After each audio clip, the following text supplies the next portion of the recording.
कुरान हुस्न के साथ नाजिल हुआ है, उसको गम के साथ पढ़ा जाए, उसको लहक कर, जिस तरह बहुत सारे हुफाज़ कराम पढ़ते हैं रमज़ान के दिनों में लहक कर स्पीड में, इस कदर के साथ ऐन गैन तालमून यालमून के सिवा कुछ भी समझ में नहीं आता।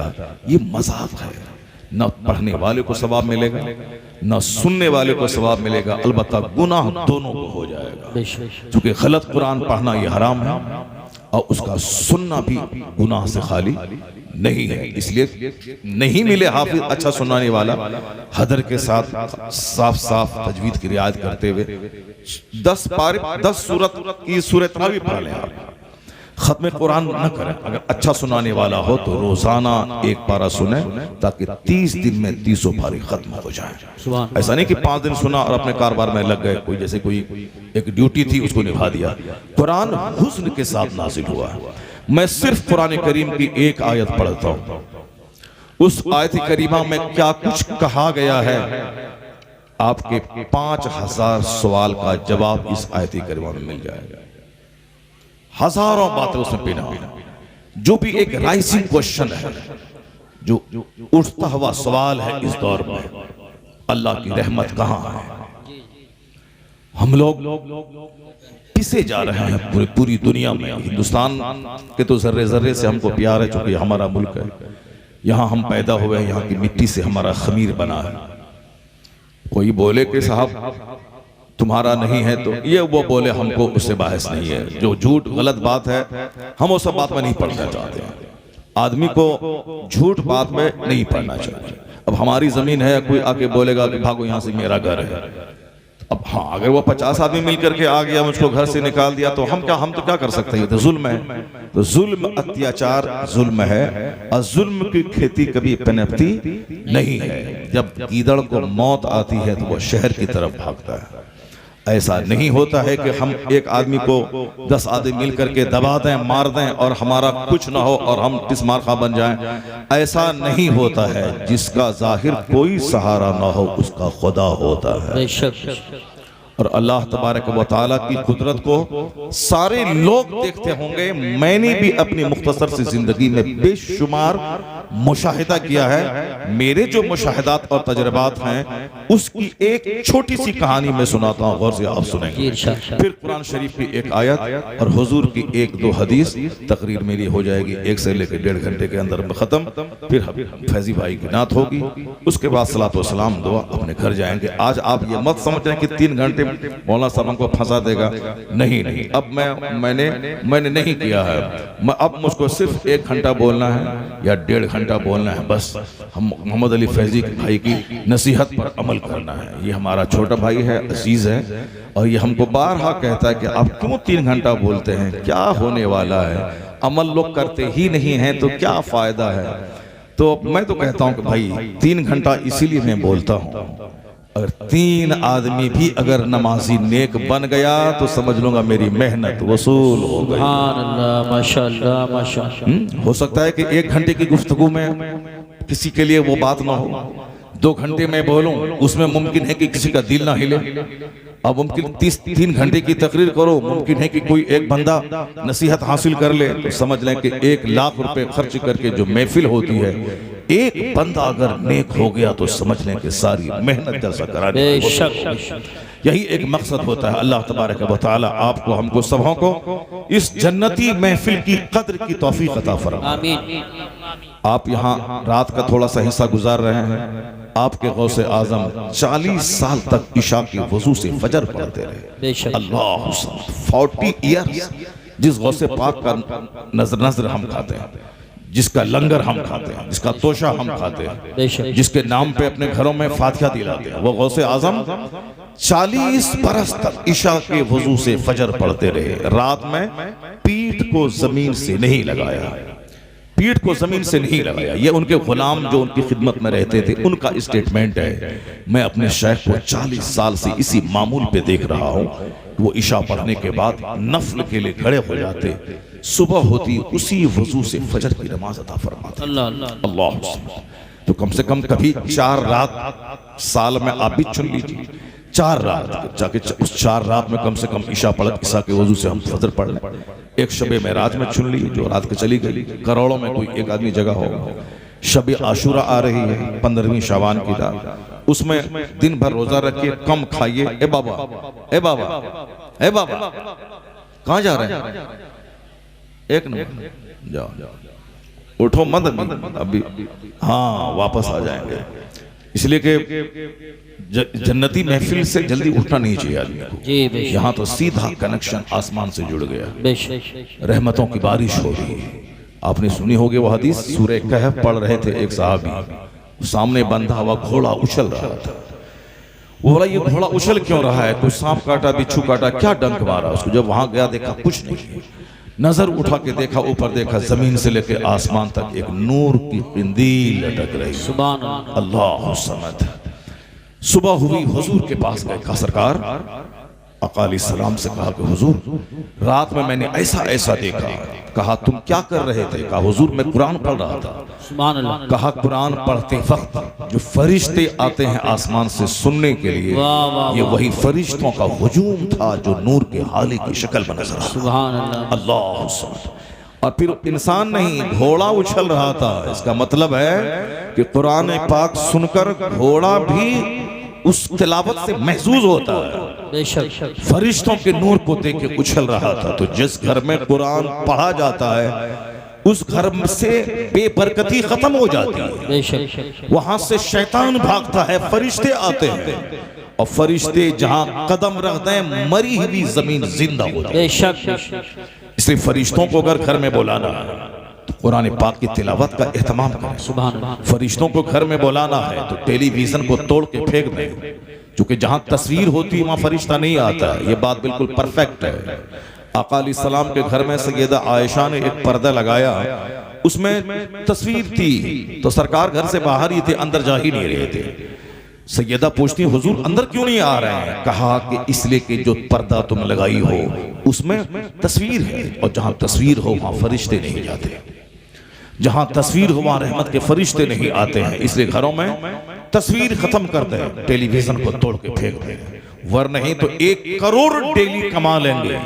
ये परफेक्टली मैं कहता हूं, बरकत कभी नहीं होगी। इसलिए नहीं होगी कि समझ में आएगा 1 करोड़, इधर से आएगा उधर चला जाएगा, हाथ सूखा फकीर भूखा। और ये सबको इसका तजर्बा हासिल है कि हाथ सूखा फकीर भूखा। फकीर कभी आसूदा ही नहीं होता। आपके यहाँ भी खा लेगा 4 रोटी, और 10 कदम चलेगा वहां भी मांगेगा, वहां भी 10 रोटी खा लेगा। जहां हाथ पहुंचा फिर फकीर भूखा हो गया, उसका पेट ही नहीं भरता उसका फकीर का। उसी तरह से 1 करोड़ कमा लेंगे, अगर अल्लाह बरकत छीन ले तो वही हाल होगा, कभी आसूदगी नहीं आएगी, इधर से आएगा उधर चला जाएगा। ये सब का यही रोना है। अमेरिका से लेके बेंगलोर तक सारे लोग वही रोते हैं। मैंने दुबई में देखा, वहां भी अक्सर लोग दुबई, हम लोग दुबई घूमना चाहते हैं, वहां के लोग मुसीबतों की पोटली लेके आलिमों के पास आ जाते हैं, हुजूर बरकत नहीं है, हुजूर ये प्रॉब्लम है, हुजूर ये प्रॉब्लम है। और जो दुआ ताबीज करने वाला है वो मालामाल है, जाहिर सी बात है मालामाल है। बुखारी शरीफ पढ़ाने वाला पढ़ाता है 5 घंटे हदीस, तो उसको मिलते हैं 20,000 रुपये महीना, 15,000 रुपये महीना, और वह एक दिन में 50,000 कमाता है। क्यों कमाता है? क्या नारे रिसालत, नारे गौसियत, मसलकी आला हजरत उस्ताजुल मोहतरम हुजूर मुफ्ती आजम संभल, मुफ्ती आजम हजरत अल्लामा मुफ्ती अलाउद्दीन साहिब क़िबला, हजरत अल्लामा मुफ्ती अलाउद्दीन साहिब क़िबला, हुजूर मुफ्ती आजम संभल, उलमाए अहले सुन्नत, जमालुल औलिया कॉन्फ्रेंस, उलमाए अहले सुन्नत, नारे सुभान अल्लाह, सुभान अल्लाह, सुभान अल्लाह, रिसालत, नारे गौसियत, मसलकी आला हजरत। आजकल लोग 60 साल 50 साल में बस जाने लगते हैं, लेकिन 80 साल से जायद की उम्र हो गई मुफ्ती आजम संभल की, और आज भी जलसे में आ रहे हैं। सुभान अल्लाह। मोर देन 80 ईयर्स, 80 साल से ज्यादा उम्र है हुजूर मुफ्ती आजम संभल हजरत अल्लामा कारी अलाउद्दीन साहब मददसिल्लुल आली की। मोर देन 80 ईयर्स, 80 साल से ज्यादा। मगर देखें अभी भी जलसे में आ रहे हैं और अभी भी खिताब करते हैं, तंदुरुस्त रहते हैं। क्यों? जो बचपन से कुरान पढ़ेगा और पढ़ाएगा 90 साल की उम्र में भी उनकी अक्ल सलामत रहेगी, होशो हवास सलामत। सुभान अल्लाह, माशाअल्लाह। वो दूसरे लोग हैं जो जिंदगी भर झूठ बोलते हैं, गीबत करते हैं, वो 60 साल के बाद ही वो मफलूज हो जाते हैं। सही बात। बोलना क्या है, वो बोलते क्या है, वो इस हर स्टेशन उनका बिगड़ जाता है, उनकी गाड़ी स्टेशन से अलग हो जाती है। सारे लोगों को तजुर्बा हासिल है। अल्लाह तबारक व तआला हजरत को और लंबी उम्र अता फरमाए, सेहत और तंदुरुस्ती के साथ। मरना तो है ही, चाहे आज मरे चाहे 100 साल के बाद मरे, मरना तो है ही, मगर थोड़े जिंदगी का और मजा लेके मरे, इबादत करके मरे, सजदा करके मरे, मदरसा चला के मरे। मैंने कहा भी अभी 2-4 महीने से मैं यही पूरे इंडिया में कह रहा हूँ कि मरना तो है ही सबों को। तुम भी मरोगे, मैं भी मरूंगा, सब सारे लोग मरेंगे। जो सीना तान के दिल्ली में बैठे हैं वो भी मरेंगे, सारे लोग मरेंगे। अलबत्ता बेहतर है वह मौत जो अल्लाह अल्लाह करते हुए आ जाए। नाच गाने की महफिल में नाच के मरना ये भी मौत ही है। शराब की भट्टी में शराब पीते पीते मरना ये भी एक मौत ही है। हॉस्पिटल में एड़ी रगड़ के ऑक्सीजन पे मरना वो भी मौत ही है। शराब पी के बाइक चलाते हुए लाश के हजारों टुकड़े होके मरना वो भी मौत ही है। लेकिन जो मौत दरसगाह में बच्चों को पढ़ाते पढ़ाते आ जाए, उस मौत पर फरिश्ते भी रश करते हैं। सुभान अल्लाह, माशाअल्लाह। वह मौत जो हालत सजदा में आ जाए, वह मौत जो मस्जिद में आ जाए, वह मौत जो इंतजारे सलात में आ जाए, वह मौत जो अजान देते सुनते हुए आ जाए, वह मौत जो मस्जिद में आ जाए, वह मौत मौत है शानदार मौत जिस पर नस्लें फख्र करती हैं। यही वजह है कि इस राज को फिलिस्तीन की औरतों ने अच्छी तरह समझ लिया है कि अगर तुम हिंदुस्तान में हो तो क्या हुआ, मैं फिलिस्तीन में अपने बच्चों की लाशें उठाती हूं तो क्या हुआ। क्या तुम हिंदुस्तान में नहीं मरेगा, हिंदुस्तान में भी तुम मरेगा, 80 साल के बाद भी मरेगा। तो मेरे बच्चों की लाश पे तरस मत खाओ, मेरे बच्चों की शहादत पे आंसू मत बहाओ। तुम भी मरेगा, मुमकिन है कि तू बाथरूम लेटरिन रूम में मरे, मुमकिन है कि तू खेत में मरे, मुमकिन है कि तू ऑक्सीजन और वेंटिलेशन पे मरे, मगर वो मौत जो मुसलमान होने की बुनियाद पर किबले अव्वल की आजादी के लिए जो मौत आ जाए, वह मौत सबसे सुपीरियर मौत है। इसलिए फिलिस्तीन की माएं 70 साल से अपने बच्चों की लाश उठा रही है, पर फिलिस्तीन छोड़ना नहीं चाहती, इसलिए कि आज नहीं तो कल सही मेरे बच्चों का खून रंग लाएगा, कोई ना कोई सलाहुद्दीन जन्म लेगा, यहूदी खदेड़ के भगाया जाएगा, किबले अव्वल आजाद हो जाएगा। नारे तकबीर, नारे रिसालत, नारे गौसियत, मसलके आला हजरत, फैज़ाने आला हजरत, बैतुल मुक़द्दस मुफ्ती शहरियार रज़ा साहिब क़िबला। उनकी मौत पे आंसू बहाने की कोई जरूरत नहीं है। वो दिलेर माँ है, वो बहादुर माँ है। 70 साल से बम गिर रहे हैं, बच्चे शहीद हो रहे हैं, मगर जबान पे शिकवा नहीं। आपने देखा होगा एक बच्चे की लाश को लेकर एक शख्स कह रहा, इलाही तू इसे कबूल फरमा ले। ये नहीं कि हम फंस गए, चक्कर में फंस गए, क्यों आ गए थे मैदान में, क्यों आ गए थे। दलाल और बदतमीज किस्म के लोग तो इमाम हुसैन की करबला हाजिरी पर ही सवाल उठा रहे थे। वो बदतमीज कहते थे क्या जरूरत थी करबला आने की, बाल बच्चे को कटवाने की, है क्या जरूरत थी आने की। अब्दुल्ला इब्ने अब्बास वहाँ हैं, अबू सईद खुदरी वहाँ मौजूद हैं, ये जलीलुल कद्र सहाबी मक्के में है, मदीने में है। इस नौजवान को आने की क्या जरूरत थी, जो वक्त का बादशाह है, उस बादशाह की किससे बगावत करने का अंजाम तो यही है, कत्ल है। उस वक्त भी ऐसे दलाल किस्म के लोग मौजूद थे जो कहते थे आने की क्या जरूरत थी। लेकिन आज भी ऐसे दलाल मौजूद हैं। अगर कोई हक बोले, तकलीफ में पड़ जाए, तो लोग कहता है क्या जरूरत थी बोलने की, क्या जरूरत थी ऐसा करने की, क्या जरूरत थी ऐसा करने की। अगर यही बात इमाम हुसैन अगर समझ लेते कि क्या जरूरत थी मदीना छोड़ के करबला जाने की, यहाँ सारे लोग हाथ पांव चूम ही रहे हैं, आराम से मैं मस्जिद नबी में नमाज पढ़ा ही रहा हूँ, आराम से खाऊंगा पीऊंगा, मैं यजीद की बैत कर लूंगा, वो हर महीने 2 लाख रुपए 2 लाख चांदी का सिक्का देगा हमको, आराम से खाएंगे पिएंगे, मर जाएंगे, माँ फातिमा के पाँव में दफन हो जाएंगे, दुनिया में भी आराम, मरने के बाद जन्नती नौजवान का सरदार तो है ही, जन्नत के मालिक मुस्तफ़ा ने तो कह ही दिया है कि ये हमारे हसन हुसैन जन्नती नौजवान के सरदार हैं। अगर ये सोच लेते बाकी कोई फर्क नहीं पड़ता, आराम से इज्जत से रहते, 55 साल 55 53 साल 5 महीना 5 दिन यानी 4-5 इस दिन आपकी शहादत हुई। तो उस वक्त और वो मदीने ही में रहते तो भी उतने ही उसी टाइम में वो मरते, उतनी ही उससे उम्र एक लम्हा ज्यादा नहीं होती, मरते आराम से खाते पीते बकी में दफन और जन्नती नौजवान के सरदार तो होते, चूंकि जन्नत के मालिक मुस्तफ़ा ने कह ही दिया है। लेकिन ये नहीं होता। आज हुसैन के नाम के मतलब से इमाम नहीं लगता। हर मेंबर पे हुसैन, हर मजलिस में हुसैन, हर महफिल में हुसैन, हर दरसगाह में हुसैन। हुसैन का नाम बुज़दिलों को जवानी अता करता है। हुसैन का नाम गर्दनों को सस्ता कर देता है। हुसैन का नाम सांप जो गिरा हुआ है उसे भी ऊंचा कर देता है। हुसैन का नाम दुश्मनों को नाकों चने चबाने पे मजबूर कर देता है। हुसैन और हुसैन के बाप का नाम बीमारों को भी जवान बना देता है। वो हुसैन का नाम इसीलिए है, उन्होंने प्रैक्टिकल में कहा मदीने में सजदा करना और है, तलवारों के साए में सजदा करना और है। अगर नाना जान ने कल क़यामत में पूछा कि बेटा मैंने जो लुआब दहन तेरे मुंह में डाला था, मैंने जो सजदा लंबा किया था, मैंने जो तुझे पुश्त पे सवार किया था, इसीलिए ना कि मेरी उम्मत जब खतरे में पड़े तो उम्मत का बोझ तुम उठाना। तो मदीने में आराम से खाने पीने के लिए मैंने इतना लाड प्यार नहीं दिया था, प्यार दिया था कि अपनी गर्दन कटा के उम्मत को तबाही से बचा देना।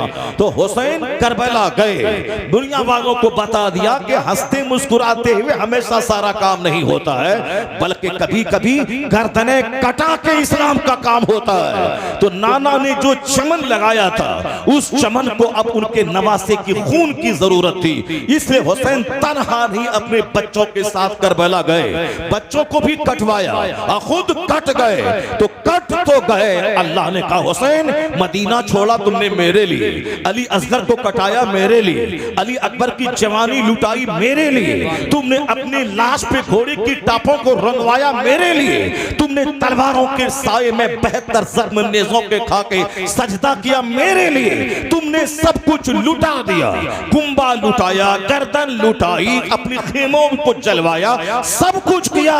अब तेरा नाम नहीं लुटेगा जब तक इस्लाम रहेगा, तेरी अजमत का डंका बजता रहेगा। नारे तकबीर, नारे रिसालत, नारे गौसियत, मसलके आला हजरत फैजानी शोहदाए करबला, जश्न दस्तार। आराम से तकरीर किया, आराम से नजराने लिया, आराम से मुर्गा वसल्लम खाया, अपना घर गया, घर में एसी लगा दी, बाल बच्चों को आराम से खिलाया पिलाया, मर गया। ये वो बात नहीं है जो बात खून बहाने में है, जो बात दर्द उठाने में है। सारी कायनात के सरदार मुस्तफ़ा जान रहमत के चूल्हे में 2-2 महीने तक आग नहीं सुलगती थी, सिर्फ खजूर और पानी पे गुजर बसर होता था। कौन? जो दुनिया के मालिक को मुख्तार है, जिनको अल्लाह ने इख्तियार दिया था कि आप चाहें उहद पहाड़ को मैं आपके लिए सोना बना दूं, गोल्ड बना दूं, अरब के ज़र्रात, अरब के पत्थर गोल्ड बन के आपके पीछे पीछे चलें। और हुजूर ने कहा था नहीं परवरदिगार, मेरे लिए सोना न बनाया जाए, एक दिन का खाना दे ताकि खाऊं, तेरा शुक्र अदा करूं, और एक दिन फाका करूं ताकि मैं सब्र किया करूं। सुभान अल्लाह। ये है हमारे रहनुमा, हमारे पेशवा की जिंदगी। हम लोग बस आराम से खाया, आराम से एसी में रहे, एसी गाड़ी, एसी रूम, और आराम से खाए पे और नजराना लिया और चल दिए, और उसके बाद जन्नत भी हाथ से नहीं गई। ऐसा नहीं होता है। ये शहादत कहे उल्फत में कदम रखना है। लोग आसान समझते हैं मुसलमान होना। अगर जिसने हक बोला तमाचा खाया, जो हक बोला जेल में 2-4 साल रहा, जो हक बोला समाज में लोगों की निगाहों में गिर गया, जो हक बोला ये हराम है या काम हराम मत करो, लोगों ने 2-4 तमाचा मारा, बड़े हक बोलने वाले आ गए हैं, दाव काम करो अपना, जो मैं कर रहा हूं करने दो, तमाचा खाया।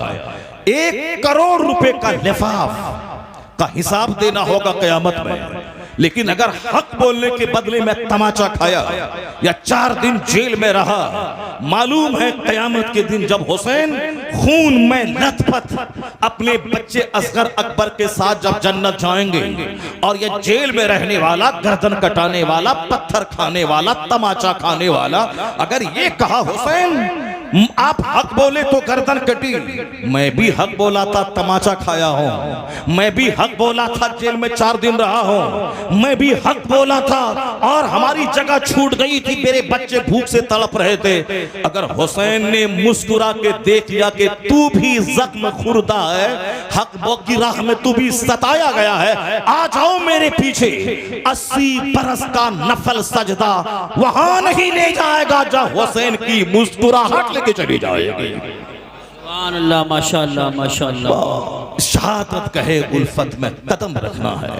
लोग आसान समझते हैं मुसलमान होना, और दलाल बोलता है क्या बोलने की जरूरत थी, ऐसा क्या करने की जरूरत थी, जैसा बोले हैं फंसिए गए, अब कोई साथ नहीं देगा, कोई नहीं देगा। हुसैन आजम के भाई के पीछे वहां तो साहब 40,000 लोगों ने मगरिब की नमाज अदा की थी, इशा की नमाज के बाद एक भी नजर नहीं आया पीछे। बताएं ये किसी बेवफाई है। अगर आज हमारी हिमायत में अगर 1 लाख लोग सड़क पे आ गए, अब 5 दिन के बाद एक बंदा भी नहीं आया, तो आंसू बहाने की जरूरत नहीं है। कमजोरों का काम ये सब नगर दबंग है। याद कर मुस्लिम बिन अकील को, जब शहजादे रसूल के साथ ऐसी बेवफाई है, अगर तुम्हारे साथ भी अगर ऐसी बेवफाई हो गई तो घबराने की क्या जरूरत है। उनकी सुन्नत अदा हो गई। ये दुनिया तो 100 साल ही तो जिंदा रहेगा, 100 साल से ज्यादा तो जिंदा रह नहीं सकता। ना आप भी जिंदा रहेंगे ना मैं जिंदा रहूंगा। 100 साल के बाद अगर कोई जिंदा रह भी गया तो मुर्दे से बदतर है वो। आंख नहीं, जबान नहीं, पेट नहीं, हाथ पांव नहीं, तो वो तो मुर्दे से बदतर है ना। इसलिए 100 साल के अंदर ही सबको दुनिया छोड़ के जाना है। 100 साल अल्लाह के नजदीक 1 सेकंड है, और जहां जाना है वहां का एक दिन 50,000 साल के बराबर है। अल्लाह अकबर। वहां का एक दिन 50,000 साल के बराबर है। इस पॉइंट को जो भी निगाह के सामने रखेगा, याद रखें कि वो नहीं बोलेगा लाइफ इज वेरी डिफिकल्ट, जिंदगी बहुत मुश्किल है, कैसे गुजारे, आमदनी घट गई, बिजनेस ठप हो गया, कैसे जिंदगी गुजारे, इज्जत बचाना मुश्किल है, सामने वाले के पास 5 मंजिला मकान, ये दाएं वाले के पास 50 लाख की कारें, बाएं वाले के पास 2-4 मॉल, पीछे वाले के पास 1000 बीघा जमीन, फार्म हाउस, उस बीच में छोटा सा मेरा घर, छोटी सी मेरी आमदनी, कैसे मैं इज्जत बचाऊं। अगर मकान और गाड़ी देखेगा तो कुत्ते की मौत मरनी पड़ेगी, क्योंकि गाड़ी की कोई हद नहीं है। गाड़ी 4 लाख की आल्टो भी है, 40 लाख की फॉर्च्यूनर भी है, 40 करोड़ की ऊडी कंपनी की कार भी है, और 200 करोड़ की अमेरिकन कंपनी की कार भी है। 1000 बीघा जमीन बेचेगा तो भी 200 करोड़ रुपए नहीं होंगे, लेकिन 200 रुपए की कार इंडिया की सड़कों पे आज दौड़ रही है। अगर नहीं मालूम है तो मुकेश अंबानी की बीवी नीता अंबानी के पास 200 करोड़ रुपए की कार है जो अमेरिका से आई है। 100 करोड़ की कार है जो अमेरिका से आई है। आप समझ सकते कहां 100 करोड़ और कहां 4 लाख की आल्टो का क्या वैल्यू है। आगे देखेगा तो मर जाएगा, पीछे देखेगा 1000 बीघा जमीन, हमारे पास 5 कट्ठा जमीन, 5 बिस्सा जमीन है, मर जाएगा। दाहिने देखेगा साहब 4-5 मॉल, मार्केटिंग कॉम्प्लेक्स, मेरे पास तो रहने का घर भी नहीं, तो चुल्लू भर पानी में मरना पड़ेगा। अगर बाएं देखेगा साहब क्या शानदार मुलाजमत है, नौकरी है, 10 लाख पे महाना, डॉक्टर इंजीनियर, हमारे पास तो कुछ नहीं, 10,000 पे महाना है, चुल्लू भर पानी में मरना पड़ेगा। अगर आगे देखेगा तो भी मौत, पीछे देखेगा तो भी मौत। हाँ, अगर मुस्तफा को देख लिया, ये जमींदार तेरे चेहरे की मुस्कुराहट पे रश्क करेगा, इसलिए कि हुजूर ने फरमाया है कि तुम अपने से ऊपर को मत दे, अल्लाह की नेमतों की नाशुक्री तू करेगा, तू मत दे। वला तनजुरू इला मन हुवा फौककुम, जो तुमसे एबब है उसको मत दे। उनजुरू इला मन हुवा अस्फल मिनकुम, उसको देखो जो तुझसे सेहत में, हुस्न में, दौलत में, माल में कम है, उसको दे। उसको देखेगा तो अल्लाह की इस नेमत का शुक्र अदा करेगा। जब शुक्र अदा करेगा तो फिर क्या है, जब शुक्र अल्लाह की नेमत का अदा होगा तो अल्लाह उस नेमत को बढ़ा देगा। असल चीज माल की बहुतात नहीं है। लैसल गना अन कसरतिल अर्द वलाकिन्नल गना गना नफ्स। Riches does not mean having a great amount of property, but the riches is self contentment. मालदारी माल की बहुतात से नहीं मिलती। मुस्तफा कहते हैं मालदारी तो सब्र से मिलती है, मालदारी तो कनात से मिलती है, मालदारी तो सेल्फ कंटेनमेंट से मिलती है।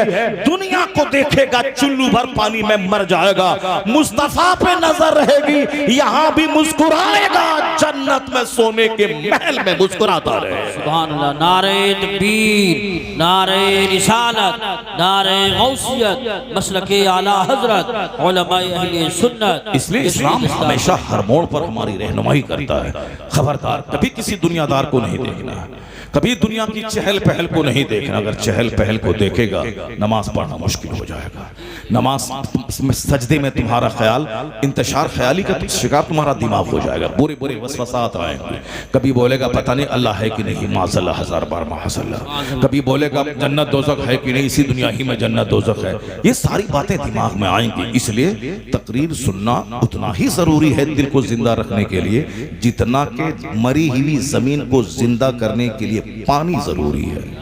जमीन अगर मर गई उसमें पानी डालना होगा ताकि दोबारा वो जमीन खेती के काबिल हो जाए। आप लोग गांव देहात में रहते हैं, आसपास में खेत हैं, आपको अच्छी तरह मालूम है कि खेत जब मर जाता है दोबारा फसल उगाने के लिए उसमें पानी डाला जाता है। और ऐसा नहीं कि एक बार पानी डाल दिया तो अब 10-20 साल के लिए वही एक पानी काफी है, नहीं। जब जब जमीन मरती है तब उसमें पानी डालना पड़ता है।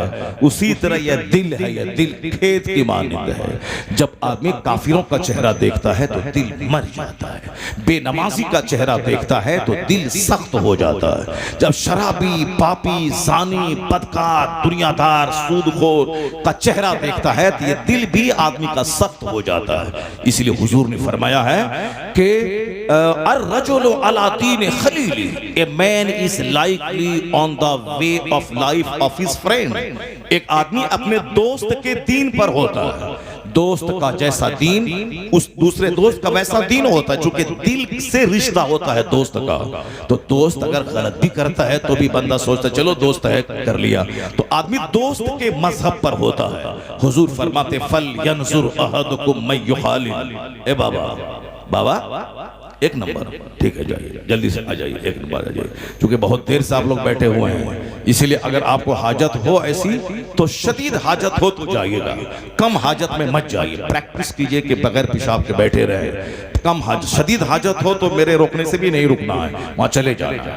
और कम हाजत हो तो उधर तवज्जो ही नहीं देनी, गुफ्तगू की तरफ तवज्जो देंगे। तो अगर शदीद भी हाजत होगी तो भी उस तरफ ध्यान ही नहीं जाएगा। हम लोगों का भी ये हाल होता है, जहां हम लोग मुताला करने, तकरीर करने में लगे रहते हैं तो वो उधर से ख्याल बटा रहता है। लेकिन जहां तकरीर खत्म हुई, एक मौलाना साहब, बहुत बड़े दबंग मौलाना साहब जो हजरत के दोस्त थे, फ्रेंड थे, वो मौलाना साहब बड़े शोहरत याफ्ता खतीब, स्टेज से उतरे, धक्का मारता हुआ सीधे वॉशरूम चले गए। पूरा जैसे वॉशरूम चले गए। जाहिर सी बात है, आप वो 2 घंटे से स्टेज बैठा दीजिएगा, 2 घंटे तकरीर करवाएगा, 4 घंटे की बात है तो अब तकरीर करने के दौरान तो ख्याल नहीं जाता। लेकिन जहाँ इस काम से फारिग हुए तब उसका शदीद हमला होने लगता है, दौड़ के। ऐसी कैफियत हम लोगों की भी बनती है कभी कभी। 4 घंटे स्टेज पर बैठे हुए हैं, 3 घंटे से खिताब कर रहे हैं, और जैसे खिताब खत्म हुआ 1 मिनट जो है रुकना बस खतरे से खाली नहीं है, वरना कपड़ा ही खराब हो जाएगा, इसीलिए भागना पड़ता है। तो तवज्जो आपकी मेरी तरफ बनी रहे तो उस तरफ ध्यान नहीं जाएगा। अगर उस तरफ ध्यान देंगे तो फिर आप सुन नहीं पाएंगे मैं क्या बोल रहा हूं। जरा गौर से सुनिएगा, अल्लाह के रसूल क्या कहते हैं, आदमी अपने दोस्त के मजहब पर होता है। अर्रजुलु अला दीन खलीली, आदमी अपने दोस्त के दीन पर होता है। तो मुस्तफा कहते फल यंजुर अहदुकुम मैं युखालिल, तो हर आदमी को चाहिए कि वह देख ले, वॉच whom befriend, वो देखे कि किससे वो दोस्ती कर रहा है। देखे वो सामने वाला अगर राफिजी है तो आपका राफिजी बनना तय है। सामने वाला अगर शराबी है तो दोस्ती शराबी आपको बना देगी। सामने वाला सुले कुल्ली है, वो वहाबी है, नजदी है, शिया है, देवबंदी है, तो आप भी धीरे धीरे बरेलियों के काम पे उंगली नुक्ताचीनी करेंगे। जब जरूरी नहीं है सलाम पढ़ना तो क्यों ये सलाम पढ़ रहे हैं, जब जरूरी नहीं है फातिहा पढ़ना तो क्यों पढ़ रहे हैं, फातिहा ही है नमाज नहीं है, वहां तो नमाज पढ़ता है, इस तरह की बात जब जबान से निकलने लगे तो समझ जाए किसी बदअकीदे की हवा इसको लग गई है, किसी बदअकीदे की हवा इसको लग गई है। ये बोली जो वो बोलता है वही बोली ये बोल, अर्रजुलु अला दीन खलीली, आदमी अपने दोस्त के दीन पर रहता है तो आदमी को चाहिए कि वो देख ले कि दोस्ती किससे कर रहा है। खबरदार किसी बदअकीदे से दोस्ती ना हो, खबरदार किसी नजदी वहाबी राफिजी से दोस्ती ना हो, खबरदार किसी हराम खोर से दोस्ती ना हो, वरना सारी नेकी को बर्बाद कर देगा। क्योंकि हराम का लुकमा जैसे पेट में गया समझ लें कि सजदों की बरकत खत्म हो जाएगी, कोई दुआ कबूल नहीं होगी, चाहे वो खिलाफे काबा थाम के पकड़ के मर क्यों ना जाए, नहीं होगी दुआ कबूल। इसलिए कि मुस्तफा जाने रहमत अलैहिस्सलाम ने दुआ की कबूलियत के लिए दो शर्तें रखी हैं, जबरदस्त शर्त। दुआ की कबूलियत की दो शर्तें हैं, वैसे तो बातें बहुत सारी हैं मगर ये दो मेजर फैक्टर है जिसकी वजह से दुआएं कबूल रद्द हो जाती है, या दो चीजों की वजह से। और दो चीजें ऐसी हैं जिसकी वजह से दुआएं कबूल होती हैं, आदमी मुस्तजाबुद दावात हो जाता है। वो दो चीजें क्या हैं? जो पेट में हमेशा हलाल ग़िज़ा डालता हो, हलाल ग़िज़ा, हलाल ग़िज़ा जैसे ही पेट में पड़ता है सीना रोशन हो जाता है, सीना रोशन होता है, दिमाग रोशन होता है, उसके सारे बदन में का जो खून होता है प्योर खून हो जाता है। वो हाथ उठा के जो दुआ करता है अल्लाह ताला उसकी दुआ कबूल फरमाता है। दुआ की कबूलियत के लिए हलाल ग़िज़ा शर्त है, और जो हराम पेट में डालता है 40 दिन तक समझ लें उसकी कोई दुआ कबूल नहीं होती। शराब की एक बूंद अंदर गई 40 दिन तक न कोई सजदा कबूल होगा, न दुआ कबूल होगी जब तक कि वो सच्ची तौबा न कर ले। उसी हालत में अगर मर गया तो जन्नत की खुशबू उसके लिए हराम हो जाएगी। वो जन्नत की खुशबू जो 500 साल की मुसाफत से सूंघी जा सकती है, वो जन्नत की खुशबू नहीं सूंघ पाएगा। वो कौन? जो शराब पिया उसी हालत में वह मर गया, हालत ज़िना में जो मर गया। आया है हदीस पाक में कि ईमान उसके सीने से छतरी की तरह निकलकर उसके सर पे हो जाता है, ईमान उसके सीने से निकल जाता है हालत ज़िना में, हालत शराबनोशी में ईमान सीने से निकल जाता है और साइबान की तरह सर पे हो जाता है। और जब वो बंदा उस घटिया काम से अलग होता है तब वो ईमान उसके सीने में दाखिल होता है। पहले ही मुहद्दिसीन ने कमाल ईमान कहा, नूर ईमान कहा, यह सब अपनी जगह है, मगर इस हदीस पाक का तेवर क्या बोलता है जो हुजूर ने कहा है? कमाल ईमान, नूर ईमान, ये बहुत सारी अहादीस के मतालिब और मफाहिम को देखकर और हालात को देख करके तब मुफस्सिर इस तरह की राय कायम करते हैं, जाहिर सी बात है। लेकिन इस हदीस का तेवर क्या बोलता है? ईमान उसके सीने से निकल जाता है और छतरी की तरह सर पे हो जाता है। अगर उसी हालत में वह मर जाए तो क्या हाल होगा? अगर उसी हालत में जबकि ईमान का नूर सीने से निकल के छतरी की तरह हो गया है, उसी हालत में वो मर जाए तो क्या होता है? और आजकल इस जमाने में इस तरह की मौतें कसरत से हो रही हैं। एक मेरा दोस्त था, वो दोस्त बताया कि हजरत ए बाबा, बाबा कहाँ? एक नंबर बड़ा मसला है, इसीलिए तो मैं हमेशा कहता हूं भाई तकरीर 10 बजे करवाओ, 10 से लेके 12 2 घंटे की तकरीर करवाओ और 2 घंटे में 10 हदीस सुना दूंगा मैं, कुरान पाक की 2-4 आयतें सुनाऊंगा ताकि आने वाली नस्लों के लिए रोशनी का सामान हो जाए। उस वक्त सारे लोग फ्रेश रहते हैं, ताज़ा होकर बैठते हैं। और 12 बजे के बाद तो अच्छे अच्छे बहादुर को भी पेशाब लगने लगता है, वो तो ज़ईफ है बेचारे 70 साल 80 साल के, तो फिर उसका क्या कहना है? इसलिए तकरीर 12 बजे के बाद नहीं, 12 बजे के बाद मुशायरा, 12 बजे के बाद नातखानी, 12 बजे से पहले तकरीर हो। सारे जिम्मेदारान मदारिस हमेशा इसका ख्याल रखें, पब्लिक का ख्याल कभी नहीं करें, पब्लिक को शरीयत उस पर थोपें, शरीयत की बात उसको बताएं, उसको आपके पास इल्म है, इल्म की बात उसको बताएं। वरना ये तो बोलेगा कि नमाज की बात मत करो, आप यहाँ साहब मजा वाली बात करो, ये तो बोलेगा ही मजा वाली बात करो। तो अब आप उसकी ख्वाहिश के सामने आप घुटने टेक देंगे तो माँ बहुत दिनों के बाद फिर स्टेज पे क्या होगा वो सबों को मालूम है कि जो कुछ मैं बोला हूँ फिर मैं उसको दोहराना नहीं चाहता कि मैं क्या बोला हूँ, वही कुछ होगा और होना शुरू हो गया है। इसलिए अगर चाहते हैं कि वो दिन नहीं आए तो सिर्फ एक बच्चे की तिलावत हो और एक बच्चा जो आपके मदरसे का अच्छी नात पढ़ने वाला हो उससे एक अच्छी नात पढ़वा ले, उसके बाद तकरीर हो 2-2.5 घंटे की, फिर उसके बाद एक नात हो, फिर अगर लोग चाहें तो तकरीर हो, वरना हमें ज्यादा तकरीर की भी जरूरत नहीं है। हर मजलिस में सिर्फ एक तकरीर 2 घंटे की हो जाए। और यही बंबई में हो रहा है, यही गुजरात में हो रहा है, यही और सारे राजस्थान के मुख्तलिफ इलाकों में ये है। बरकतें हैं उसकी, एक तकरीर हुई साल भर लोग उसको याद रखते हैं। चाय पान की दुकान पे तबसरा करते हैं, मौलाना साहब ने ये कहा था, मौलाना साहब ने ये हदीस पढ़ी थी। लोग अपनी बीवी के सब बच्चों के साथ अपने घर में तबसरा करते हैं, मौलाना साहब ने एक हदीस पढ़ी थी, उस हदीस पर हम लोगों को अमल करना चाहिए। तो एक हदीस पढ़ी गई, साल भर बच्चों को और घर के गार्जियन को मालूम। और यहाँ जहाँ 5-10 तकरीरें हो जाएंगी और नात 70% हो जाएंगी तो तकरीर तो दब जाएगी। स्टेज के मौलाना साहब को भी याद नहीं रहेगा कि हजरत ने कौन सी तिलावत आयत की तिलावत की थी। वहां तो सारी तवज्जो नात पर चली जाएगी। इसलिए हमेशा इस बात का ख्याल रखें कि पब्लिक को कव्वाली का दिलदाना न बना। पब्लिक को साहब वो आजकल की नात क्या है, वो गाने बजाने के तर्ज पे लोग नात पढ़ते हैं तो लोगों को इश्क़ रसूल तो कम आता है, गाने की तरफ ध्यान ज्यादा चला जाता है। ये हमारे नए नए छोकरे जो बैठे रहते हैं बच्चे हमारे, ये बच्चे का उसी धुन पे नजर चली जाती है और वो उनकी कमर हिलने लगती है। फिर वो रसूल पाक सरकार की मोहब्बत, मदीना जाना, नमाज पढ़ना, दाढ़ी रखना, हुजूर की मोहब्बत में आंसू बहाना कुछ नहीं, सिर्फ मजा लेना है। क्योंकि ये जो धुन है ये धुन वहां से मेल खाता है, बंबई की फिल्म इंडस्ट्रीज से धुन खाता है। तो इसको बंद करने के लिए इन बच्चों को तकरीर सुनाइए, इन बच्चों को हदीस सुनाइए, इन बच्चों को दीन सिखाइए। अगर बचपन की एक बात दिमाग में बैठ गई तो 40 साल तक वो बच्चा उस बात को भूलता नहीं है। हम लोग भी बचपन में जो खिताब सुने हैं, 12-12 किलोमीटर दूर पैदल चल के तकरीर सुनने जाते थे हम लोग बचपन में। 12 किलोमीटर दूर, मुझे याद है जिस मदरसे का मैं अभी प्रिंसिपल हूँ वो मदरसा मेरे घर से 12 किलोमीटर दूर है। और मुझे याद है कि 7 साल की उम्र में मैं पैदल, साइकिल भी नहीं, पैदल 12 किलोमीटर दूर चल के मैं तकरीर सुनने गया था। उस वक्त न मेरे बाप ने कभी सोचा होगा, न मेरे दिमाग के किसी हाशिए में होगा कि जहां तकरीर सुनने आया हूं एक वक्त आएगा उस मदरसे का मैं प्रिंसिपल बन जाऊंगा, उस मदरसे का मैं गार्जियन और सरपरस्त बन जाऊंगा। ये कभी सोचा तक न होगा। मगर उसी मदरसे में 12 किलोमीटर दूर चल के वहां ही उसकी क्या तखसीस है वो तो एक बात मैंने कह दी।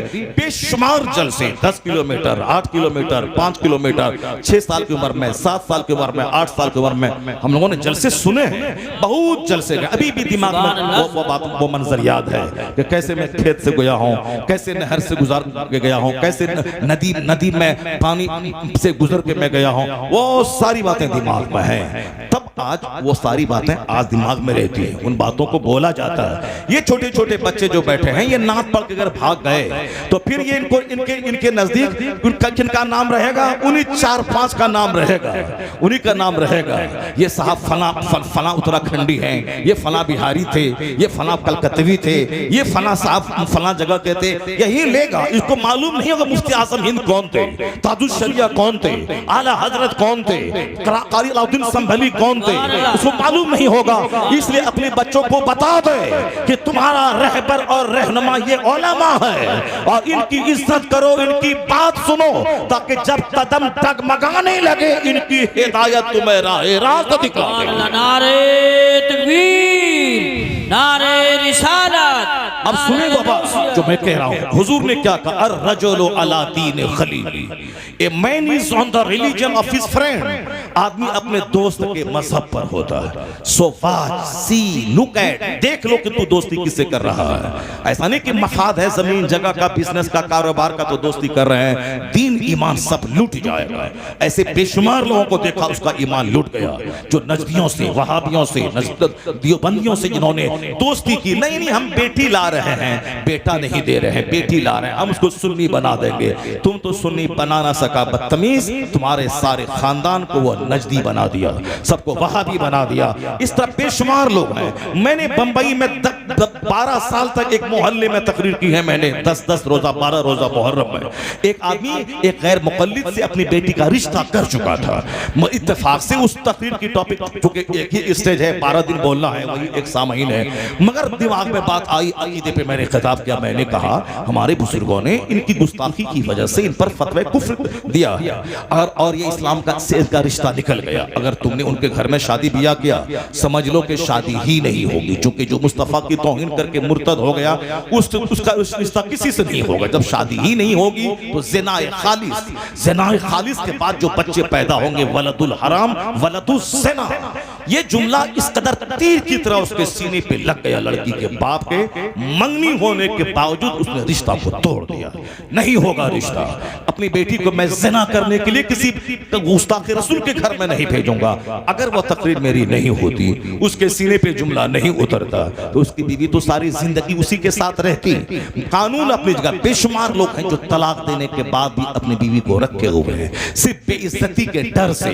ऐसे घटिया खसीस रजील लोग कम हैं, मगर हैं। तलाक दे दिया, रात में गुस्सा आया, शराब पी के आया या गुस्सा हुआ, बीवी कुछ बोली, कैंची की तरह जबान चलाई, इससे नहीं रहा गया, ये धमकी दिया तलाक दे दूंगा। वो बोली एक बाप का बच्चा है तो तलाक दे के देख ले। अब इसको गुस्सा आया, तलाक दे दिया। जब तलाक दिया, गुस्सा ठंडा हुआ तो अब बिल्कुल सो गया। उसके बाद जब उठा तो रोना धोना शुरू किया, क्या करे ऐसा हो गया। तो अब बीवी अलग रो रही है, अलग रो रहा है। अब कंप्रोमाइज कर लिया कि चलो हटाओ, मुफ्ती के पास मत बोलना। कहना कि वो एक ही तलाक हुई है।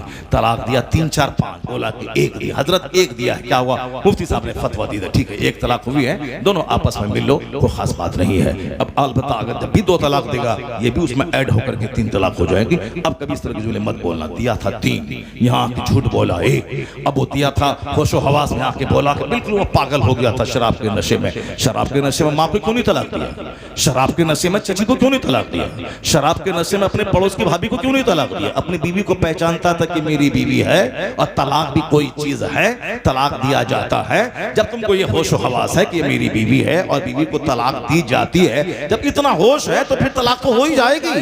वो तो उस नशे में जब बीवी और माँ का फर्क मिट जाए, आदमी की अक्ल माऊफ हो जाए, अब होश हवास खत्म हो जाए, उस हालत में जो अपनी बीवी को तलाक दिया, बेटे को तलाक नहीं दिया, माँ को तलाक नहीं दिया, इसका मतलब है दिमाग है, झूठ बोला, हजरत से फतवा ले लिया, अब आराम से रह। अब बताइए कि वो औरत तो निकाह से निकल गई।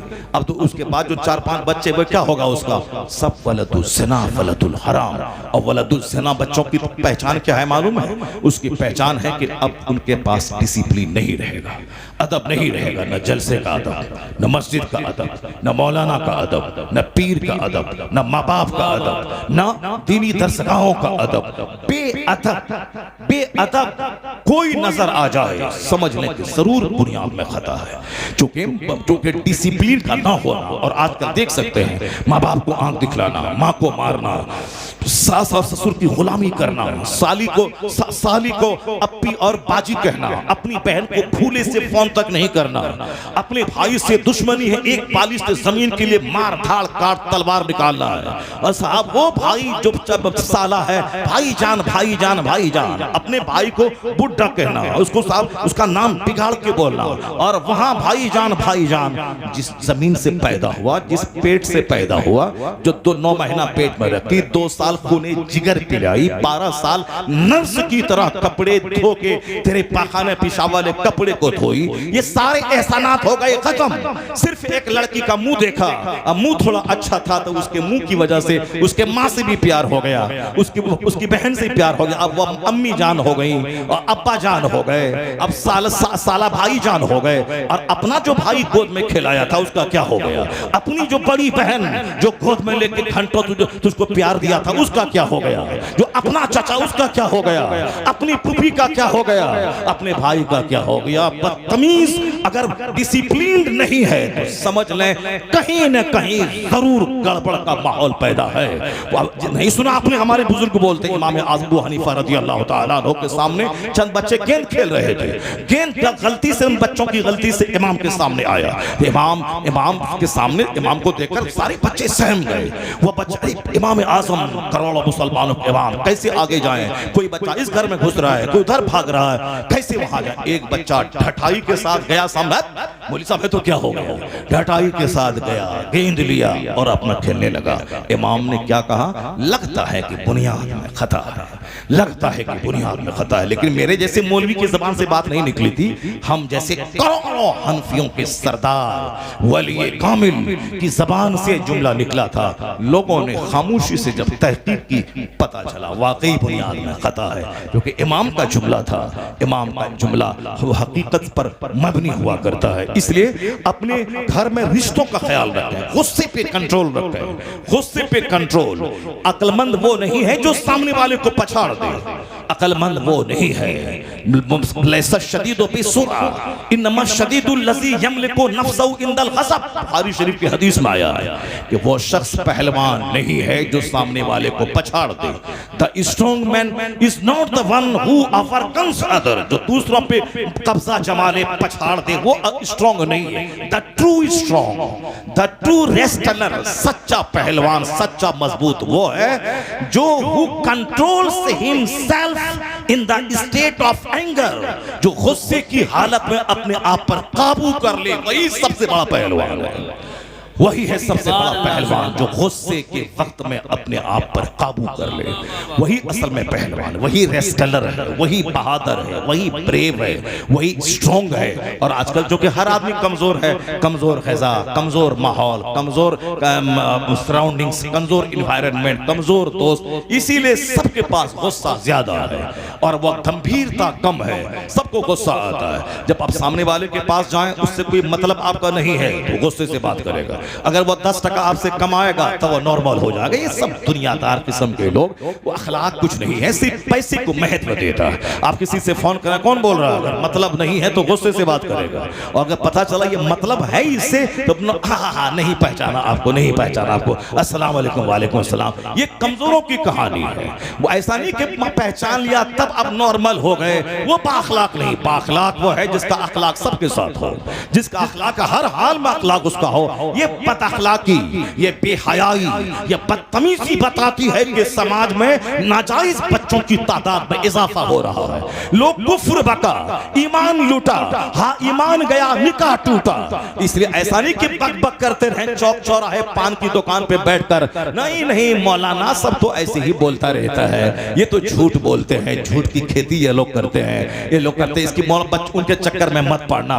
मकान दुकान, गाड़ी छकड़ा, मॉल कॉम्प्लेक्स, ये वो फला चिला, शादी ब्याह, सब मस्ती के। मौलाना के चक्कर में पड़ेगा तो फकीर बन के रह जाएगा। ना दौलत जमा करेगा, ना गाड़ी होगी, ना सामने वाला कोई वैल्यू देगा। वैल्यू चाहिए तो पैसा चाहिए। पैसा बोलता है, पैसा बोलता है। और जिस दिन वह पैसों की मौजूदगी में जलील होता है, जब अल्लाह ताला उसके कारोबार को ठप कर देता है, जब वो कहीं का नहीं रहता है। बेटी की शादी में नाचने कूदने में 10 करोड़ खर्चा किया, फैक्ट्री बिक गई, घर बिक गया, सड़क पे आ जाता है, तब उसके बाद आता है हजरत तावीज दे दीजिए, तावीज दे दीजिए। तावीज से ये काम होता है क्या?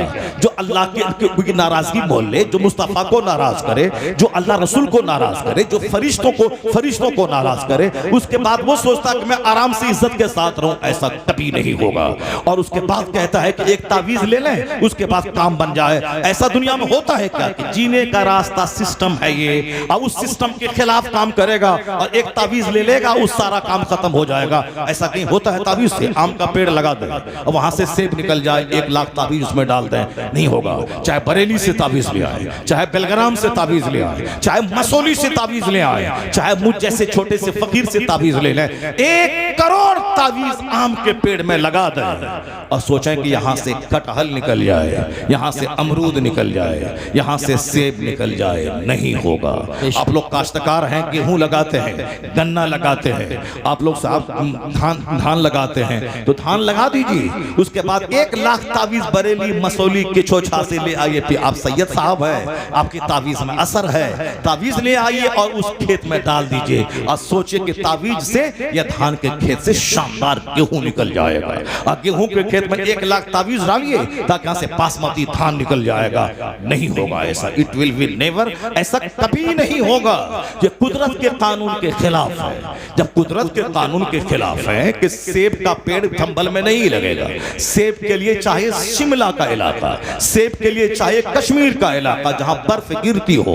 गेहूं की खेती जिस साल जबरदस्त सर्दी होती है, गेहूं की खेती जबरदस्त होती है, और जिस साल सर्दी नहीं पड़े गेहूं की खेती कमजोर हो तो उसका दाना बिल्कुल छोटा होता है। यह मुझसे ज्यादा आपको तजुर्बा है। तो जिस जहां गर्मी का मौसम है वहां गेहूं की खेती नहीं होती है। जहां सर्दी जबरदस्त पड़ती है, पंजाब में, पूरे इंडिया में सबसे ज्यादा गेहूं की खेती पंजाब में होती है, क्योंकि पंजाब कश्मीर से करीब है और पंजाब में जबरदस्त सर्दी पड़ती है, और वहां से नजदीक है ये मुरादाबाद, कश्मीर से, पंजाब से, हरियाणा से, इसलिए यहां भी जबरदस्त सर्दी है। हमारा बिहार थोड़ा दूर है कश्मीर से, वहां इतनी सर्दी नहीं पड़ती, वहां भी सड़ी हुई सर्दी होती है, पर आई और चली गई, झोंका आया और चला गया। और अभी वहां गर्मी है। मैं परसों गोवा में था, वहां फैन भी चल रहा था, एसी भी चल रही थी, रूम में, कार में भी एसी, रूम में भी एसी। और यहाँ आके देखिए साहब, मैं जैकेट छोड़ दिया घर में, और यहाँ मेरे पास जैकेट भी नहीं है चूंकि गर्मी लग रही थी। और यहाँ देखिए आप वहां से करीब है, जहां सर्दी वहां सेब है, जहां सर्दी वहां अनार है।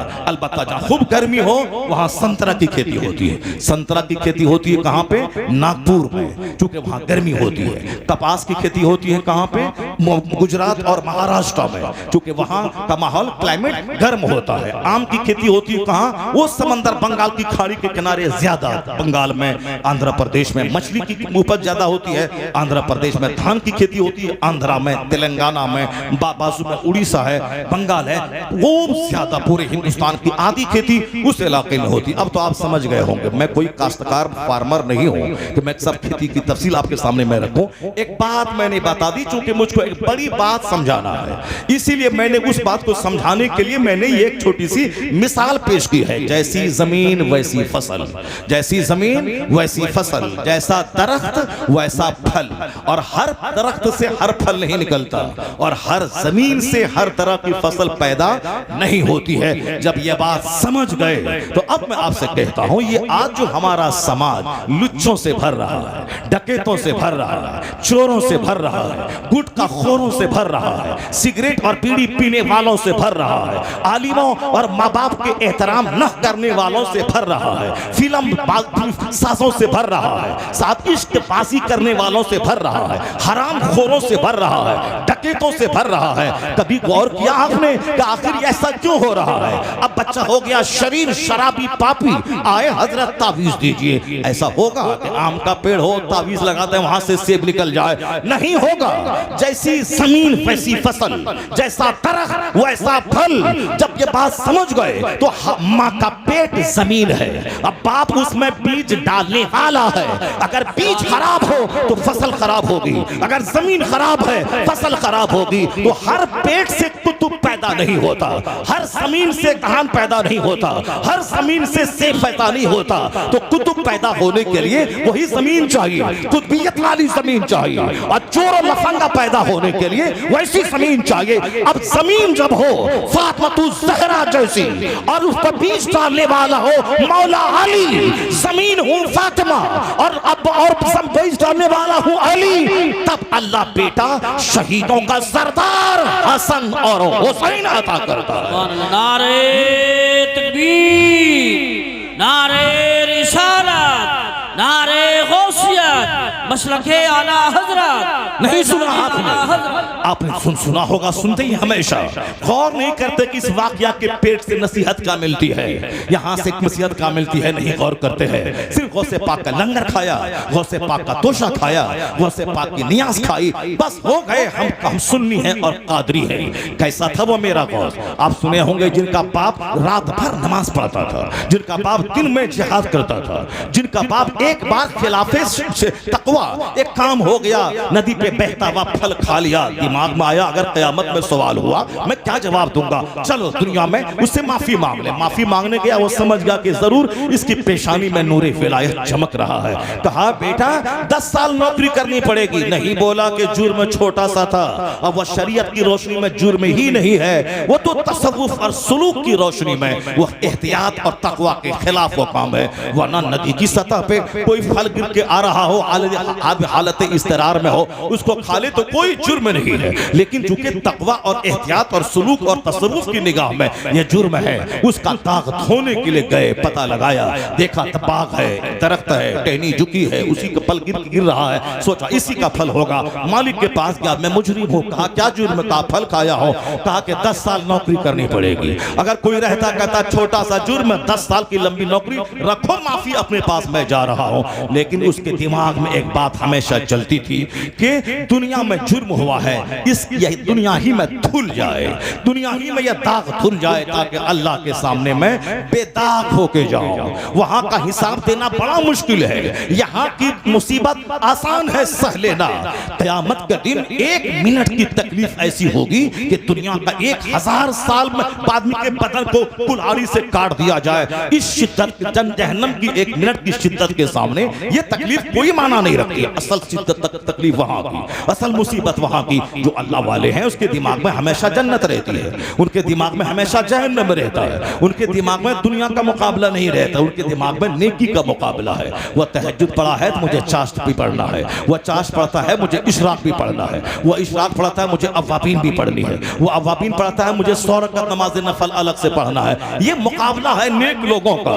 वह नेक लोग थे, मुकाबला करके चले गए। अब हम लोगों को मुकाबला है, वह बुलेट लिया है तो हमें उससे महंगा बुलेट लेना है, वह 16 लाख की बाइक लिया है तो हमें 20 लाख की बाइक लेना है, वह ऐसा टाइल्स लगाया है हमें उससे अच्छा टाइल्स लगाना है, वह ऐसा मार्बल लिया है तो हमें उससे अच्छा ग्रेनाइट लगाना है। जाओ कंकड़ पत्थर ग्रेनाइट का मुकाबला करते रहो, उसी का मुकाबला करते करते मर जाओ। बड़े लोग पत्थर का मुकाबला नहीं करते, बड़े लोग अखलाक का मुकाबला करते हैं, वह कैरेक्टर और कंडक्ट का मुकाबला करते हैं, वह इल्म और तकवा का मुकाबला करते हैं। नौजवान का माफी करो का 10 साल का मंजूर है, 10 साल की नौकरी भी अब माफ करो का अब भी माफी ना होगी। एक शर्त और है, एक लूली लंगड़ी अपाकिज कौम की बेटी है, निकाह करना पड़ेगा। वो अगर वो हमारे जैसा होता तो कहता छोटा सा जुर्म है, 10 साल की नौकरी है, उसके बाद ये लूली लंगड़ी की शर्त आपने क्यों रख दी? मगर नहीं, अल्लाह से डरने वाला का ठीक है, जब यही शर्त ठहरी तो मुझे कबूल है। लूली लंगड़ी अपाकिज गोंगी से भी निकाह कबूल है। शादी कर ली, शबे उरूसी में देखा हुस्नो जमाल की मुजस्समा बैठी है, चौंक गए। घर से बाहर निकला, बोला था लूली लंगड़ी अपाकिज जहां हुस्नो जमाल की तस्वीर है। जब लड़की के वालिद ने देख के कहा बेटा मैं समझ गया तू क्यों वापस आया, वही है तेरी बीवी, वही है मेरी बेटी, उसी से हुआ है तेरा अक्द। मैंने जो बोला था लूली लंगड़ी अपाकिज गोंगी, इस माना कर कहा था कि मेरी बेटी कभी जबान से खिलाफ हक कोई बात नहीं बोली है, इसीलिए मैंने गोंगी कहा। हाथ से कोई गुनाह नहीं हुआ है, इसीलिए मैंने उसे लूली कहा। पांव गुनाह की तरफ नहीं चले हैं, इसीलिए मैंने प्यार से लंगड़ी कहा है। पेट में हराम गजा नहीं गई है, इसीलिए मैंने उसको कहा कि लूली लंगड़ी अपाकिज गोंगी है, भूखी प्यासी है, इसलिए मैंने तुझसे कहा मेरे लाल वो है मेरी बेटी। ये बताएं वो नौजवान जो उस मुसीबत समझ के अब्द किया था, लूली लंगड़ी अपाकिज है, मैं इसको ढोलूंगा, मैं सहलूंगा, मगर अल्लाह ताला मुझको माफ कर दे, क़यामत के दिन मैं बेदाग होके जाऊं। ये गुनाह, ये मुसीबत है, ये मुसीबत है। लूली लंगड़ी अपाकिज को खिलाओ पिलाओ पेशाब पखाना करवाओ, ये मुसीबत है, मगर ये मुसीबत आखिरत की मुसीबत के सामने कुछ नहीं है। कबूल कर लिया। अल्लाह से जो सौदा करता है, अल्लाह से जो सौदा करता हुआ कभी खसारे में नहीं रहता है। ये सौदा अल्लाह से हुआ है, अल्लाह की मोहब्बत में लूली लंगड़ी से अक्द कर लिया। ये सोच के नहीं कि करामत से देख लिया कि वो अच्छी है, हाँ हुस्न जमाल की देवी है, करामत से देख लिया, नहीं नहीं, करामत से नहीं देखा, वह फैक्ट समझ करके लूली से निकाह कर रहा हूं, लंगड़ी और अपाकिज गोंगी से शादी कर रहा हूं। हकीकत में जो तारीख का जो पेज बोल रहा है वो यही है, करामत समझ के नहीं कि वो हाँ देख लिया मैंने, ये ऐसे ही बोल रहे हैं, नहीं, वो अपनी दानिश्त में वो लूली लंगड़ी समझ के निकाह किया। लेकिन जब उसका इनाम ये मिला, जो अल्लाह से सौदा करता है वह खसारे में नहीं रहता है। जब हुस्नो जमाल की तस्वीर देखी सजदा रेज हो गया, इलाही मैंने तो आखिरत की कातिल इसको उठाया था और तूने इसे इस वक्त का सबसे बड़ा इनाम बना के तुझको तूने अता फरमा दिया। अल्लाह से जो बिजनेस करता है, अल्लाह से जो सौदा करता है, उसका इनाम ऐसा ही होता है। कड़ाके की सर्दी में नहा के देखें, फजर की नमाज पढ़ के देखें, दिल में कितना इत्मीनान नसीब होगा। अल्लाह की खातिर सच बोल के देखें, झूठ बोलता 1 लाख का फायदा होता, सच बोला 100 रुपए मिला। अल्लाह की खातिर इतने 1000 को कुर्बान करके देखें, सच बोलकर 1 रुपया कमा के देखा अल्लाह कितनी बरकतें देता है। 1 करोड़ कमाया, 1 करोड़ डॉक्टर को ले जाके दे दिया, इधर से लाया उधर दे दिया। 10 कमाया और आराम से चैन की गहरी नींद लिया, दिल भी मुतमईन है, बाल बच्चे भी अच्छे हैं। ये उन खरबों रुपए से बेहतर है जो उन हरामखोरों को कभी नसीब नहीं है। अल्लाह से बिजनेस करके देखिए, अल्लाह से मुसीबत मोल लेके देखिए, सच बोल के देखिए, हराम छोड़ के देखिए, बिस्तर छोड़ के नमाज पढ़ के देखिए, काली कलोटी दीनदार औरत से शादी करके देखिए। अगर सिर्फ मुखड़ा देखा, नफ्स की बात मानी, चेहरा देखा, ये नहीं देखा कि जवान हुई है 18 साल में, शादी हो रही 38 साल में, शादी जवान होने के ये 20 साल कैसे गुजरे, कहाँ गुजरे, कैसा गुजरा, हॉस्टल में कैसे रही, स्कूल में कैसे रही, कोचिंग सेंटर में कैसे रही, अपने बाप के घर में जवान होने के बाद 20 साल तक कैसे रही। नहीं आपने पूछा, न आपने पता लगाया, सिर्फ नाक देखा, आंख देखा, सिर्फ चेहरे का गोश्त देखा, हाइट देखा, रंग देखा, कह दिया कि ओके। जब पता चला बाद में उसके 4 हमल चोर दरवाजे से सदर हॉस्पिटल में गिराए जा चुके हैं। कहा नहीं नहीं वो तो मेरे लिए ही पैदा हुआ है। खबीस को खबीसा चाहिए, खबीसा को खबीस चाहिए। जब तू भी यूज्ड है वो भी यूज्ड है, जब तुम दोनों सरेंडर कर गए, चलो दुनिया में चलता है, जो हुआ सो हुआ, अब नहीं होना चाहिए। ये खबीस वो खबीसा, बताएं खबीस और खबीसा जब दोनों मिलेंगे तो जो फसल पैदा होगी वो किस कदर खबीस फसल पैदा होगी, जली हुई फसल पैदा होगी। ये भी यूज्ड है, कोई इस्लामबाजी में लगा है, कोई मुश्तसनी में लगा है, कोई जनाकारी में लगा है, कोई तवाइफ के कोठे पे लगा है, कोई हरामकारी में लगा है। और उस तरफ भी शादी के 20 जवान होने के 20 साल हो गए, ये बाप कहाँ है? मुस्तफा ने कहा है जवान होने के बाद शादी फौरी दिला दे। अगर तू नहीं दिलाएगा, औलाद का पांव फिसल जाए, उस गुनाह में तू भी शरीक समझा जाएगा। पांव फिसले लड़की का मुजरिम हो बाप, पांव फिसले लड़के का मुजरिम हो बाप। बुखारी के हदीस में आया है, ऐसा नहीं कि कोई कमजोर हदीस है, बुखारी शरीफ में आया है। जवान होने के बाद अगर औलाद की शादी में ताखीर हुई और ताखीरे निकाह की वजह से बच्चे का पांव फिसल गया या लड़की का पांव फिसल गया, उस जुर्म में माँ बाप शरीक समझे जाएंगे। इसीलिए तुम शादी फौरी दिला। ये जो आज जनाकारी फैल गई है उसमें देर की शादी का 90% दखल है। मुस्तफा से हट के लोगों ने फैसला शुरू किया, नहीं लड़की पढ़ रही है, एमए करेगी, पीएचडी करेगी, उसके बाद उसकी शादी होगी, पीएचडी करने की उम्र होगी 40 साल। 40 साल के बाद औरत बूढ़ी हो जाती है, 50 साल के बाद मर्द बूढ़ा हो जाता है। साहब 10 साल मैट्रिक का हो रहा है, उससे पहले 5-6 साल ऐसे गुजर गए, इंटरमीडिएट के 2 साल हो गए, 3 ईयर डिग्री ऑनर्स के 3 साल हो गए, पीजी के 2 साल हो गए, पीएचडी के 4 साल हो गए। उसके बाद साहब जॉब तलाशने में टाइम लग गया, 30 साल की हो गई, 40 साल की हो गई। अब साहब शादी नहीं, जॉब लगेगी, नौकरी लगेगी, तब शादी होगी। उधर भी लड़का, उन्होंने 10+2 किया, 3 इयर्स ऑनर्स डिग्री क्लास किया कॉलेज में, पीजी किया, पीएचडी किया, नौकरी की तलाश की, उम्र हो गई 35 साल 40 साल, नहीं जॉब मिलेगा तब शादी होगी। चाहे इस बीच में हर महीने तवाइफ के कोठे पे जाए चलेगा, मगर नौकरी मिलेगी तब शादी होगी। मैं कहता हूं बेयकीना तेरे घर में 5 लोग हैं, सारे लोग उसी कमाई में खा रहे हैं। अगर इस जवान बेटे की बीवी एक आ गई, एक परिवार बढ़ गया, तो उससे क्या हो जाएगा? उसके लिए 1 लाख की नौकरी चाहिए, नौकरी करेगा तब खाना, तब वो एक औरत आएगी, तब वो खाना खाएगी। यहाँ यकीन कमजोर हुआ, तो इसलिए कमाई करोड़ है, चेहरा सबका उतरा हुआ है। तुम शादी करो सुन्नत समझकर, अल्लाह रब्बुल इज्जत की बात मानकर, गुनाह से बचने के लिए अल्लाह तुम्हें गनी कर देगा। आया है कुरान में, अगर तू फकीर है अल्लाह तुझे गनी कर देगा, अल्लाह वहां से रोजी देगा जहां से तू सोच नहीं सकता है। मगर नहीं, नौकरी होगी, एक पेट को खिला पालना है, उसके लिए नौकरी चाहिए, 5 लाख का बिजनेस चाहिए, तब शादी होगी। इस बीच में तो यूज होगा ही, इस बीच में तो सारा काम होगा ही। उसके बाद जब खंखड़ हो जाओगे, एक भी बच्चा हुआ, दोनों बूढ़े हो गए, 1 दर्जन बीमारी हो गई, जिंदगी का सारा लुत्फ खत्म हो गया। शादी अगर 18 साल में की, अगर बच्चा 19 साल में हो गया, तू होगा 40 साल का, तेरा बच्चा होगा 20 साल का, तो तेरा शानदार पार्टनर वो हो गया। तू भी कमाएगा, वो भी कमाएगा। तू है 40 साल का, तेरी बेटी होगी 20 साल की, तू अपनी होशो हवास में जवानी में उनकी शादी करवा दे, वरना तू हो जाएगा 70 साल का, तेरी बेटी होगी 20 साल की। तो एक बोझ सीने पे लेके पैसा कहां से लाए, कहां भाग दौड़ करे, कहां से रिश्ता ढूंढे, या बोझ लेके मर जाएगा, तेरी बेटी कुंवारी रह जाएगी। मुस्तफा लाजवाब है, मुस्तफा का हर कानून लाजवाब है, उनका हर दस्तूर लाजवाब है, उनका हर उसूल लाजवाब है। मुस्तफा से हट के दुनिया में आग लग गई, दुनिया ज़िना से भर गई।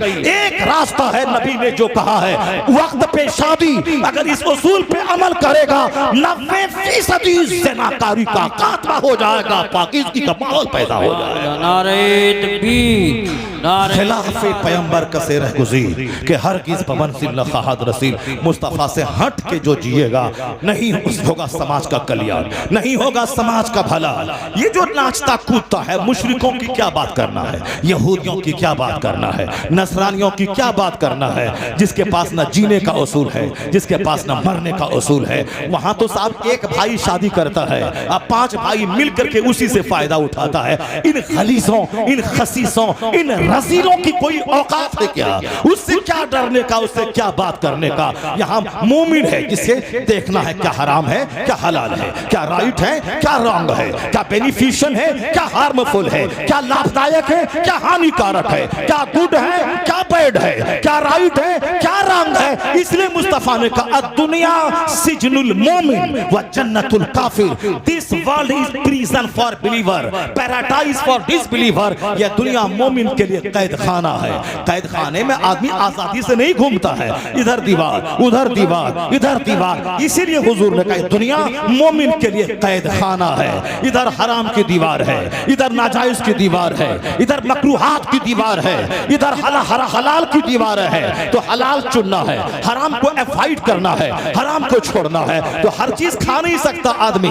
खाने के लिए क्या हलाल है, क्या हराम है? मुर्दार नहीं खाना है, हराम नहीं खाना है, शराब नहीं पीना है, ना अल्कोहल नहीं पीना है। यही है कैदी की जिंदगी। और जो यहाँ एहतियात किया, हराम से बचा, नाजायज से बचा, फूक फूक के चला, तो दुनिया का 100 साल 1 सेकंड है। अल्लाह कहता है 1 सेकंड सब्र कर ले और कैदी बन के रह जा।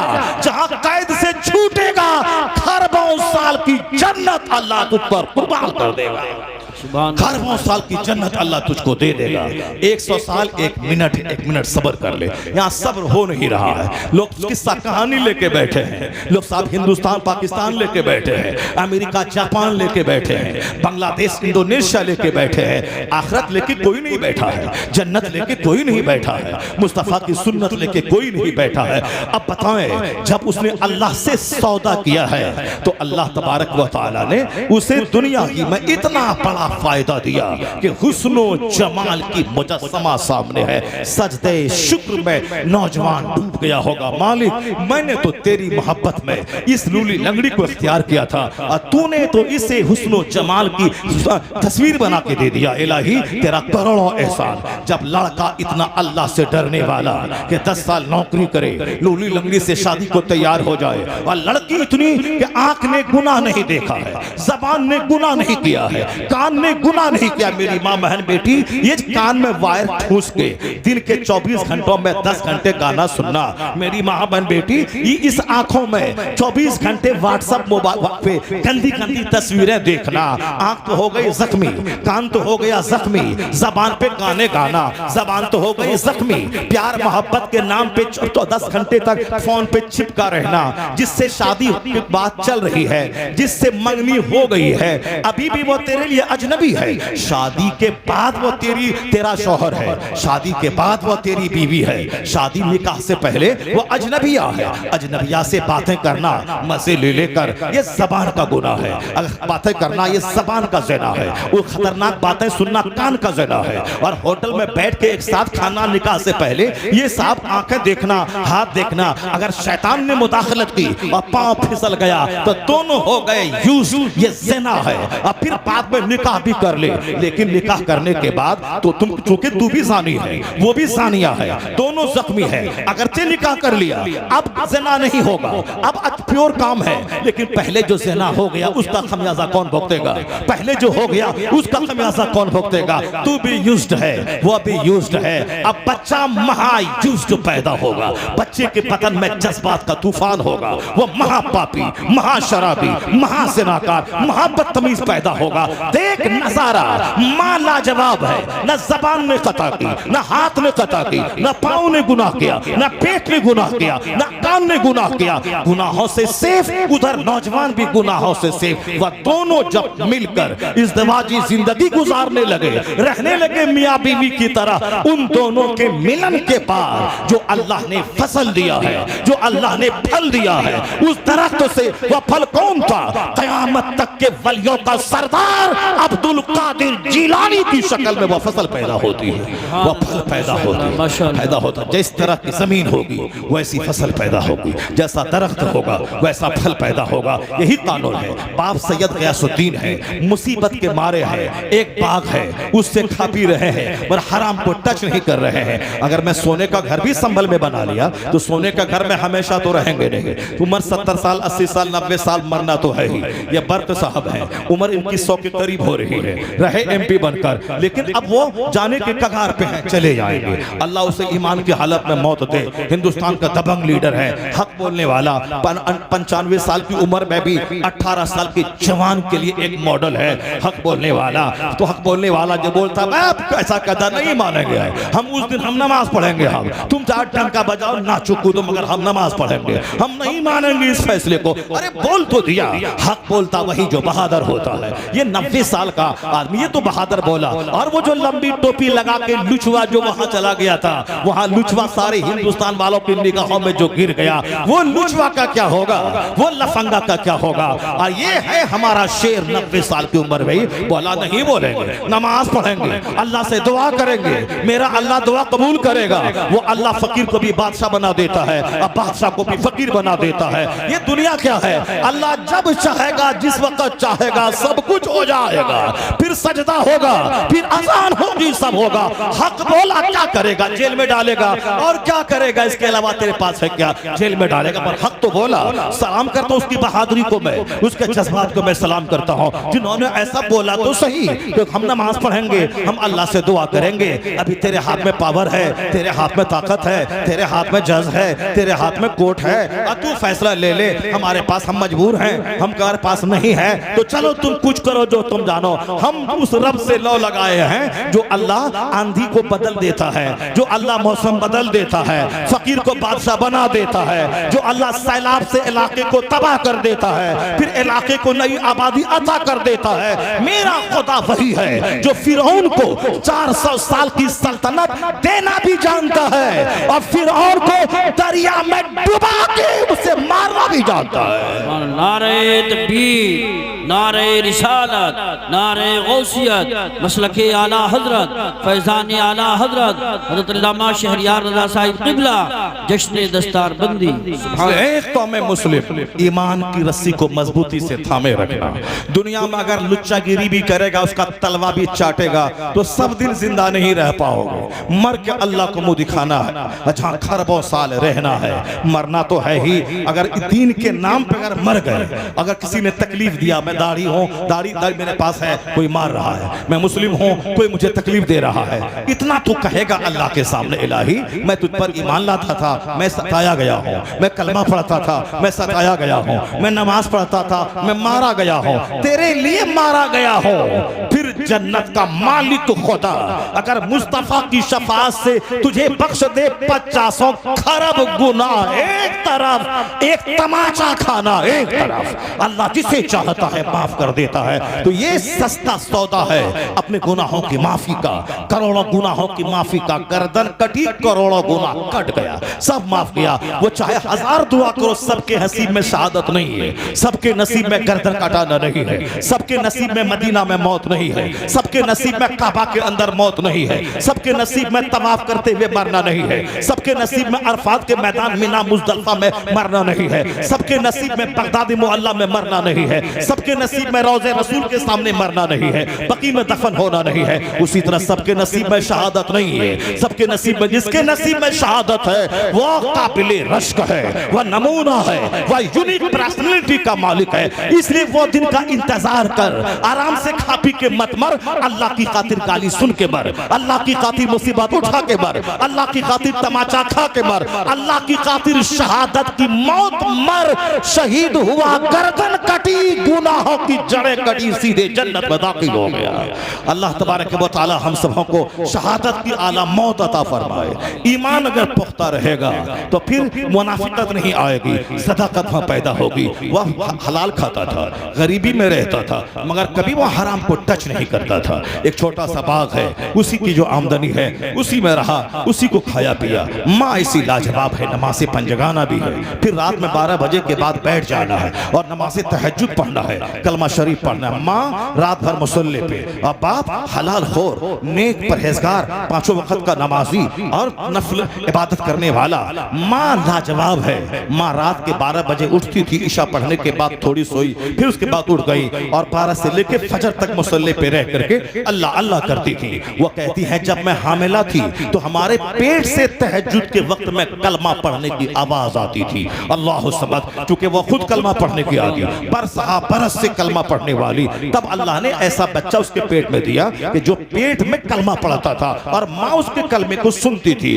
जो बच्चा माँ के पेट में कलमा पढ़ा और जिनका बाप जाहिद है, जाहिद है, दुर्वेश है, वो गरीबी का बोझ उठाता है मगर वो हराम का एक दाना टच नहीं करता है, और माँ मुश्किलात में रहती है, शौहर से लड़ती नहीं है, शौहर से झगड़ती नहीं कि माल चाहिए, शौहर से लड़ती नहीं है कि तुम्ही को जन्नत जाना है और किसी को जन्नत नहीं जाना है, तुम्ही नमाज लेके बैठे हो, तुम्ही को दाढ़ी रखना है, तुम्ही को जन्नत की फिक्र है। ये 40 करोड़ मुसलमान इंडिया में है, उनको जन्नत नहीं जाना है। ये मुसलमान ये भी अपनी बीवी की बात सुनी, ताना सुना, दाढ़ी मुंडा दिया, कहा चलो अब जो तुम कहती है वही करेंगे, तुम वही मानती है, दाढ़ी मुंडा दिया, टोपी फेंक दिया, बस आप फटा हुआ पैंट पहन लिया और चला चलो अब जो तुम बोल रहा वही हम काम करेंगे। अब गया, अब ये भी नाचा कूदा, मगर रिस्क तो वही मिलेगा जो तकदीर में लिखा हुआ है, चाहे दाढ़ी रहे या दाढ़ी को मुंड डाले। ऐसा थोड़ी कि दाढ़ी मूंडने के बाद हीरा बरसने लगता है, दाढ़ी मूंडने के बाद जमीन से खजाना निकलने लगता है। जो लोग दाढ़ी मूंडते हैं, जो लोग झूठ बोलते हैं, ऐसा नहीं कि सारे झूठे अरबपति हो गए और सारे लोग मुकेश अंबानी हो गए, सारे लोग अमेरिका के साहब बिल गेट्स हो गए, ऐसा नहीं है। दाढ़ी मुंडाओ चाहे दाढ़ी रखो, मगर रोजी उतनी ही मिलेगी जितना अल्लाह देना चाहते हैं। मगर हुजूर ने फरमाया है आखिर जमाने में शौहर की तबाही और बीवी के हाथों, औलाद की तबाही माँ बाप के हाथों, माँ बाप की तबाही औलाद के हाथों। वो खतरनाक वक्त आ जाएगा कि औलाद माँ बाप के हाथों तबाह होगी। औलाद ने तकरीर सुनी, वो नेक बनना शुरू किया। अब माँ बाप बोलते हैं देखो जवानी में बूढ़ा हो गया, अब इसको नेक बनना के लिए बुढ़ापा बाकी है। सारे बच्चे खेल कूद रहे हैं, ये नमाज पढ़ने मस्जिद 5 टाइम बार जा रहा है, ये क्या डेवलप कर पाएगा, क्या ये तरक्की कर पाएगा। बेटा माँ बाप की बात सुना, दाढ़ी मूंड करके वो भी लुच्चा लफंगा हो गया। सच कहा मुस्तफा ने, आखिर जमाने में औलाद की तबाही माँ बाप के हाथों। अब माँ बाप नेक बने, औलाद बेचारी कह रही है कि इसी माँ बाप को जन्नत जाना है। वो फला बाप अपने बेटे के लिए मकान बना के गया, जमीन छोड़ के गया, कार छोड़ के गया, 10-20 करोड़ फिक्स डिपॉजिट रकम छोड़ के गया। ये मेरा बाप क्या छोड़ के जा रहा है? इसको जन्नत की फिक्र है, औलाद की फिक्र नहीं है। इनको हज की फिक्र है, हज करने में 5 लाख लगते हैं, ये 5 लाख बचेगा तो हम उससे लेके बाल बच्चों को पालेंगे। ये देखिए माँ बाप ने हज का प्लान छोड़ दिया। सच कहा मुस्तफा ने, औलाद के हाथों माँ बाप की तबाही, माँ बाप के हाथों औलाद की तबाही, दोस्त के हाथ दोस्त की तबाही, भाई के हाथ भाई की तबाही। दोस्त है वो जो अपने दोस्त को जहन्नमी से बचा के जन्नती बना दे। माँ बाप है वो जो अपनी औलाद को घर मकान दे न दे, उसे जन्नत का रास्ता दिखला दे। औलाद है वो जो अपने माँ बाप की बख्शिश का जरिया बन जाए। भाई है वो जो अपने भाई को नमाजी बना दे। ये है जब माँ रात में उठकर तहज्जुद पढ़ के कलमा पढ़ रही है तो अब पेट से कलमा पढ़ने की आवाज आ रही है। वह वही बच्चा था माँ के पेट में, बाप गयासुद्दीन है और माँ माहे नूर है जो रात भर कलमा पढ़ती है, पेट से कलमा की आवाज आ रही है। माँ बाप इतने लाजवाब हुए तो वही पेट में कलमा पढ़ने वाला जब बच्चा पैदा हुआ, वह मोइनुद्दीन अजमेरी 90 लाख काफिरों को कलमा पढ़ाने वाला पैदा हो गया। जो खुद माँ के पेट में कलमा पढ़े, 90 लाख को कलमा पढ़ाने वाला मोइनुद्दीन अजमेरी पैदा होता है। अल किस्सा मुख्तसर, जब माँ हो 17 पारे कुरान की हाफिजा और बाप आबिद जाहिद हो, तब बेटा उस 17 पारे कुरान का हाफिज कुतुबुद्दीन बख्तियार काकी पैदा होता है। और जब बाप हो मुफ्ती नकी अली का जैसा आलिम बाअमल और माँ हो तहज्जुद गुजार, तब बेटा मुजद्दिद आजम अहमद रजा का पैदा होता है। और जब बाप हो अहमद रजा खां और माँ हूँ तहज्जुद गुजार, तब बेटा हुज्जतुल इस्लाम मुफ्ती आज़म हिंद पैदा होता है। और जब दादा हूँ हुज्जतुल इस्लाम और बाप हूँ मुफस्सिर आज़म हिंद और नाना हूँ मुफ्ती आज़म हिंद और माँ हूँ ज़ेवरात बेचकर मंजर इस्लाम चलाने वाली, तब उसी कोख का बच्चा 10 करोड़ मुरीदों का मुर्शिदे बरहक अख्तर रज़ा का अज़हरी पैदा होता। नारे तकबीर, नारे रिसालत, नारे गौसियत, मसलके आला हजरत, फैजान आला हजरत, उलमाए अहले सुन्नत। जैसी जमीन वैसी फसल, जैसा दरख्त वैसा फल। अब बस सिर्फ मजा लेने के लिए लड़की की नाक मत देखना, मजा लेने के लिए लड़की का चेहरे का गोश्त मत देखना। मजा कब तक लेगा? 4 दिन का बुखार तो बदन तोड़ देगा, 4 दिन का लूज मोशन चेहरा काला कर देगा। नहीं सुना तुमने मसनवी शरीफ में मिसाल देने के लिए अल्लामा रूम वलियों के सरदार ने क्या कहा था? अल्लामा रूम कहते हैं कि एक बादशाह का शहजादा एक गरीब रियाया की बेटी पे आशिक हो गया, उसी के लिए दिन भर सोचते रहना, पूरा बदन हाथ गल गया।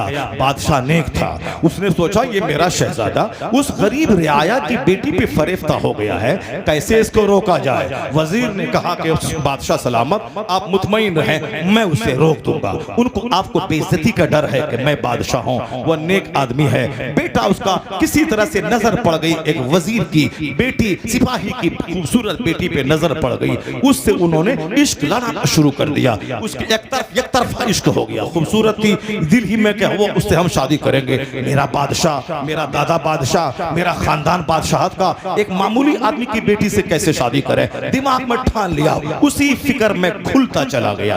बादशाह भी बीमार रहने लगा, मैं बेटे को कैसे रोक लूं, कैसे समझाऊं? वजीर ने कहा कि आप मुतमईन रहें, मैं समझा दूंगा। मसनवी शरीफ हिदायत वाली किताब, जो पढ़ेगा अमल करेगा वली बन जाएगा। आज भी इतने 100 साल गुजर गए, अल्लामा रूम की किताब के 70 से नूर टपकता है।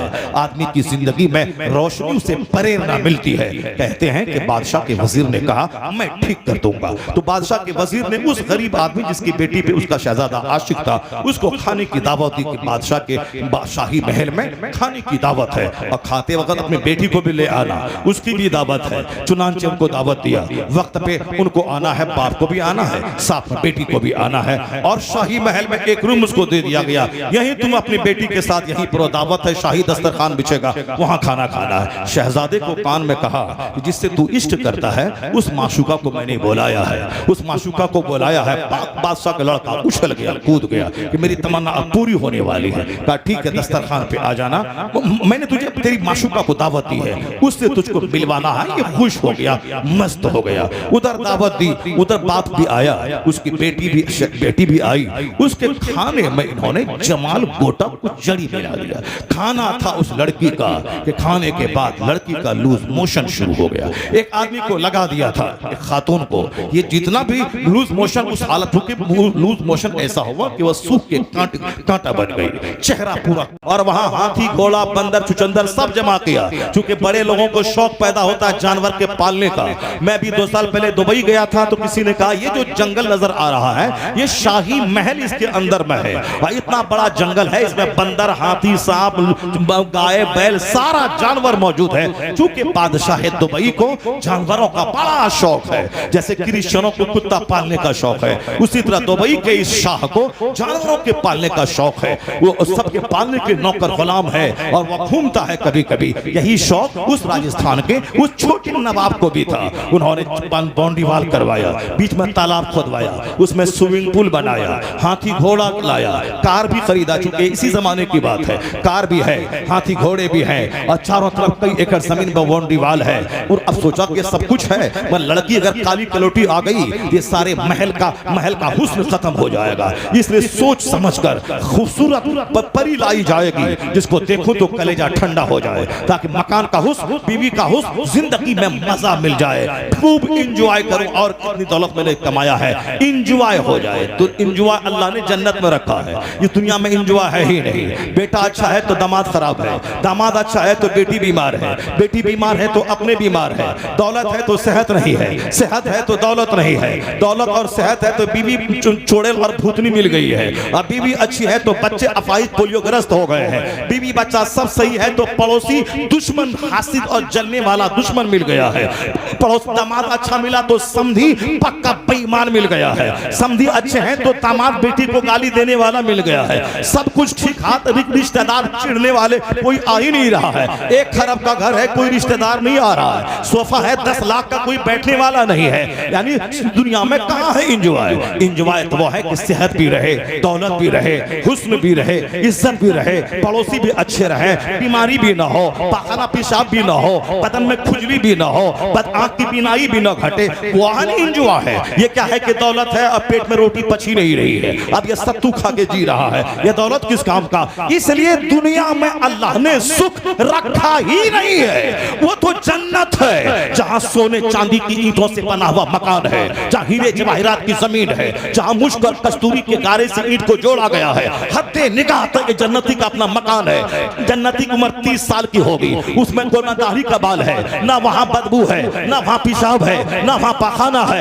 ना वहां कोई दुश्मन है, ना शोर हंगामे की आवाज है, ना कोई चिढ़ने वाला है, ना कोई जलने वाला है, ना नेमत के डूबने का अंदेशा है। दुनिया में तो आज नौकरी है, कल बर्खास्त हो जाएगा। आज मदरसे में है, कल ट्रस्टी निकाल देगा। आज मस्जिद में है, कल मुतवल्ली निकाल देगा। आज साहब नौकरी में है, गवर्नमेंट निकाल देगी। आज हम बादशाह हैं, कल फकीर बन जाएंगे। आज साहब मेरा अमीर है, कल बिजनेस नहीं चला गरीब बन जाएंगे। ये अंदेशा सबके दिमाग को झंझोड़ के रखता है। ये अंदेशा सबके दिमाग में है। अगर निकल गया तो क्या होगा? तो कारोबार नहीं चला तो क्या होगा? अगर जवान बेटा मर गया तो क्या होगा? अगर हमको फालिज मार गया तो क्या होगा? अगर दुश्मन ने हमला किया तो क्या होगा? अगर बेटा रास्ते में एक्सीडेंट कर गया तो क्या होगा? एक अंदेशा है सबको, अमीर को भी, गरीब को भी, इमाम को भी, मोहसिन को भी, मौलाना को भी, पीर फकीर को भी। इस दुनिया में सब अंदेशों में जी रहा है। जन्नत में कोई टेंशन नहीं है। वहाँ 30 साल की उम्र रहेगी, कोई बूढ़ा नहीं होगा, न बाल सफेद होगा, न कोई बीमारी आएगी, न पसीने की बदबू है, न पेशाब पाखने की तकलीफ है। 70 बीवियां हैं, 30 मर्दों के बराबर सोहबत की ताकत है। वहाँ शराब की नहर जारी है, लबनन खालिस की नहर जारी है, दूध की नहर, शराब पाकीज़ा की नहर, असलम मुस्तफा की नहर। वहाँ कई हजार नौकर गुलाम जो मोती की तरह चमकते हुए गिलमान होंगे। वहाँ की लज्जतें कभी कम नहीं होंगी। डेली बिरयानी खाए तो अच्छी नहीं लगती है। जन्नत में हर दिन मकान का हुस्न दोगुना होगा, खाने का हुस्न दोगुना होगा, वहाँ मजा किरकिरा ना होगा। हकीकी इंजॉय जन्नत में अल्लाह ने रखा है। इसीलिए अल्लाह के रसूल कहते हैं, कद अफलहा मन अस्लमा, जो ईमान लाया वो कामयाब हो गया, और जो जन्नती हुआ वही असल कामयाब हो गया। सुभान अल्लाह। नारे तकबीर, नारे रिसालत। नहीं है दुनिया में होश, चाहे डीएम बन जाओ, चाहे एसपी बन जाओ, चाहे 1000 बीघा जमीन जो, तो दुनिया में जब दुनिया में इंजॉय ही नहीं है तो क्यों परेशान होने का? क्यों दुनिया में झूठ बोलने का? क्यों दुनिया में हराम खाने का? क्यों दुनिया में लुच्चा लफंगा बनने का? जब वहां 70 बीवियां मिलेंगी तो दुनिया में क्यों किसी लुच्ची लफंगी औरत से निकाह करके अपनी आने वाली नस्लों को खराब करने का? क्यों करने का? सब्र कर। हुजूर ने फरमाया, ला तज़व्वजुहुन्ना ले हुस्निहिन्ना। साफ लफ्जों में सरकार ने फरमाया, उनके हुस्न की वजह से निकाह मत करना। 90% लोग मुस्तफा की इस हदीस को ताक पे रख दिया और नफ्स की बात मानकर सिर्फ हुस्न की बात, खूबसूरती की बात, ये है कलवा कलोटा। ये नहीं देखता कि मैं कलवा हूं, मगर मेरी बीवी चाहिए हुस्न जमाल की देवी करीना। हेमा मालिनी की नौकरानी चाहिए, हेमा मालिनी की बहन चाहिए। ये कलवा है। अगर उसको हेमा मालिनी चाहिए तो हेमा मालिनी को भी तो धर्मेंद्र जैसा खूबसूरत आदमी चाहिए। मगर ये सोचता मैं जैसे कलवा रहूं, नाक मेरी टेढ़ी रहे, मेरा कद छोटा रहे, मेरी उंगली छोटी रहे, मैं टेढ़ा रहूं, मैं उचक के चलूं, सब चलेगा, मगर बीवी मेरी हो करीना, मेरी खूबसूरत हो। बताइए, ये कलवे को भी ख्वाहिश पैदा हो गई है। साहब नौकर गुलाम को जिसकी नाक टेढ़ी है वो भी खूबसूरत नहीं, कुछ भी हो, कुछ न दे मगर खूबसूरत होना चाहिए। अरे देख मुस्तफा ने क्या कहा, वाला अमतुन सौदाओ ज़ातो दीनिन अफजल। मुस्तफा कहते हैं, काली कलोटी दीनदार औरत तेरे हक में बेहतर है।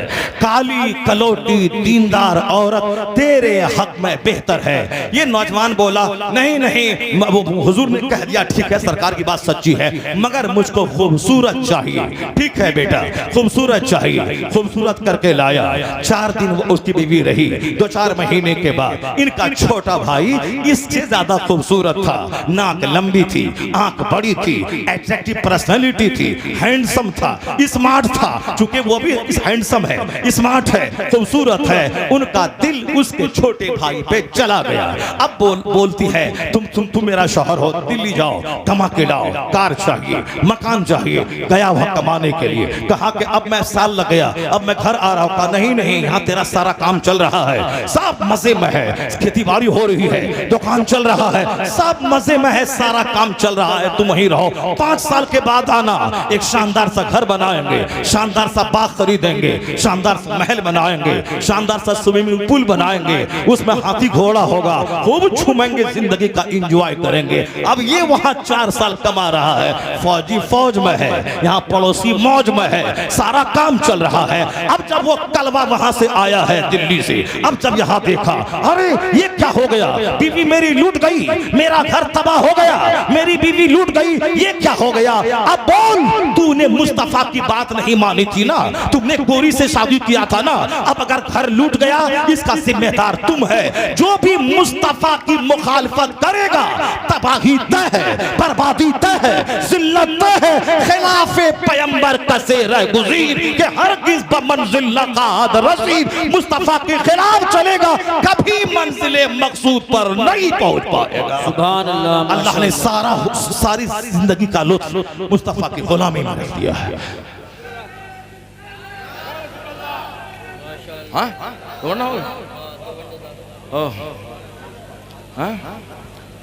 अल्लाह तबारक व तआला 2 घंटा करें, 2 घंटा हो गया, हमको तो लग रहा है कि अभी 1 ही घंटा हुआ है। कैसे होगा।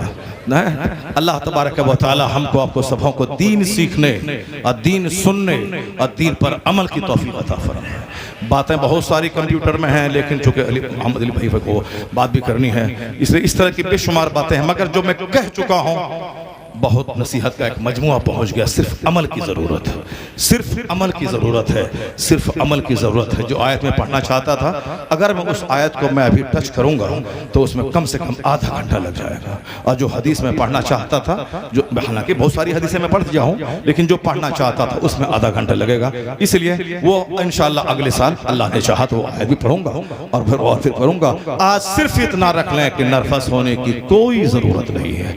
बिल्कुल कुरान पढ़ें, कुरान समझें, हदीस पढ़ें, नेक बने, आने वाली नस्लों को कुछ दे के जाएं। अगर आपने मजा किया जवानी के बाद, जब बुढ़ापे में जाएंगे सब खेल खत्म हो जाएगा।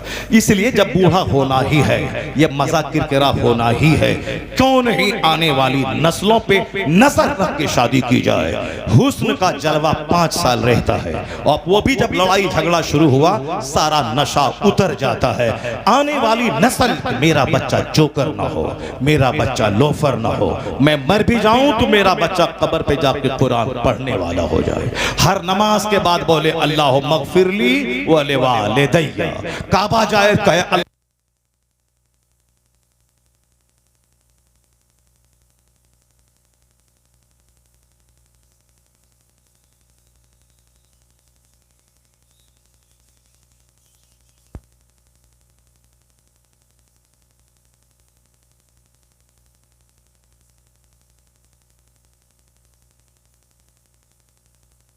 अहद पढ़ेगा, वो जो आंसुओं के साए में 50 आदमी की दुआ कबूल ना हो, इसकी दुआ कबूल हो जाएगी। क्योंकि जिस दुआ में आंसू निकले वो दुआ कबूल होती है। मैंने कहा था ना कि दुआ की कबूलियत के लिए हलाल ग़िज़ा शर्त है, और दुआ की कबूलियत के लिए पर्दा औरतों का शर्त है। आया है हदीस में, जिस कौम की औरतों के पायल की आवाज अजनबी मर्द के कान में जाए, उस कौम के मर्दों की दुआ को अल्लाह रद्द कर देता है। तो पता चला दुआ की कबूलियत के लिए हलाल ग़िज़ा जरूरी है। दुआ की कबूलियत के लिए माँ बहन बेटियों का पर्दे में रहना जरूरी है। अगर बेपर्दगी हुई तो मर्द काबा में भी दुआ करे, दुआ कबूल नहीं होगी। अगर हराम खाया, मर्द काबा में जाके दुआ करे, दुआ कबूल नहीं होगी। अगर हलाल खाया, बीवी पर्दे में रही, किराए के घर में रहा, नमक रोटी खाया, हलाल खा के काबा ना गया, मोहल्ले की मस्जिद में अगर दुआ करेगा तो हराम के पैसे से जो हज करेगा, जो दुआ काबा में कबूल ना हो, हलाल खा के तुम्हारे मोहल्ले की मस्जिद में वो दुआ कबूल हो जाएगी। हलाल खा के जो मोहल्ले की मस्जिद में दुआ करेगा वो दुआ कबूल हो जाएगी। हराम खा के काबा में भी जाएगा, सुभान अल्लाह, दुआ कबूल नहीं होगी। इस बात को हमेशा गिरा बांध के रख लें। दूसरों का मुंह नहीं देखना है। कुरान क्या कहता है, हदीस क्या कहती है, हुजूर क्या कहते हैं, शरीयत क्या कहती है, इसको देखना है। अल्लाह तबारक व तआला हमको आपको सबों को नेक बनने, मुस्तफ़ा का गुलाम बनने की तौफीक अता फरमाए। हदीस सुनने, कुरान सुनने, उस पर अमल की तौफीक अता फरमाए। आमीन। व आखिरु दअवाना अल्हम्दुलिल्लाहि रब्बिल आलमीन।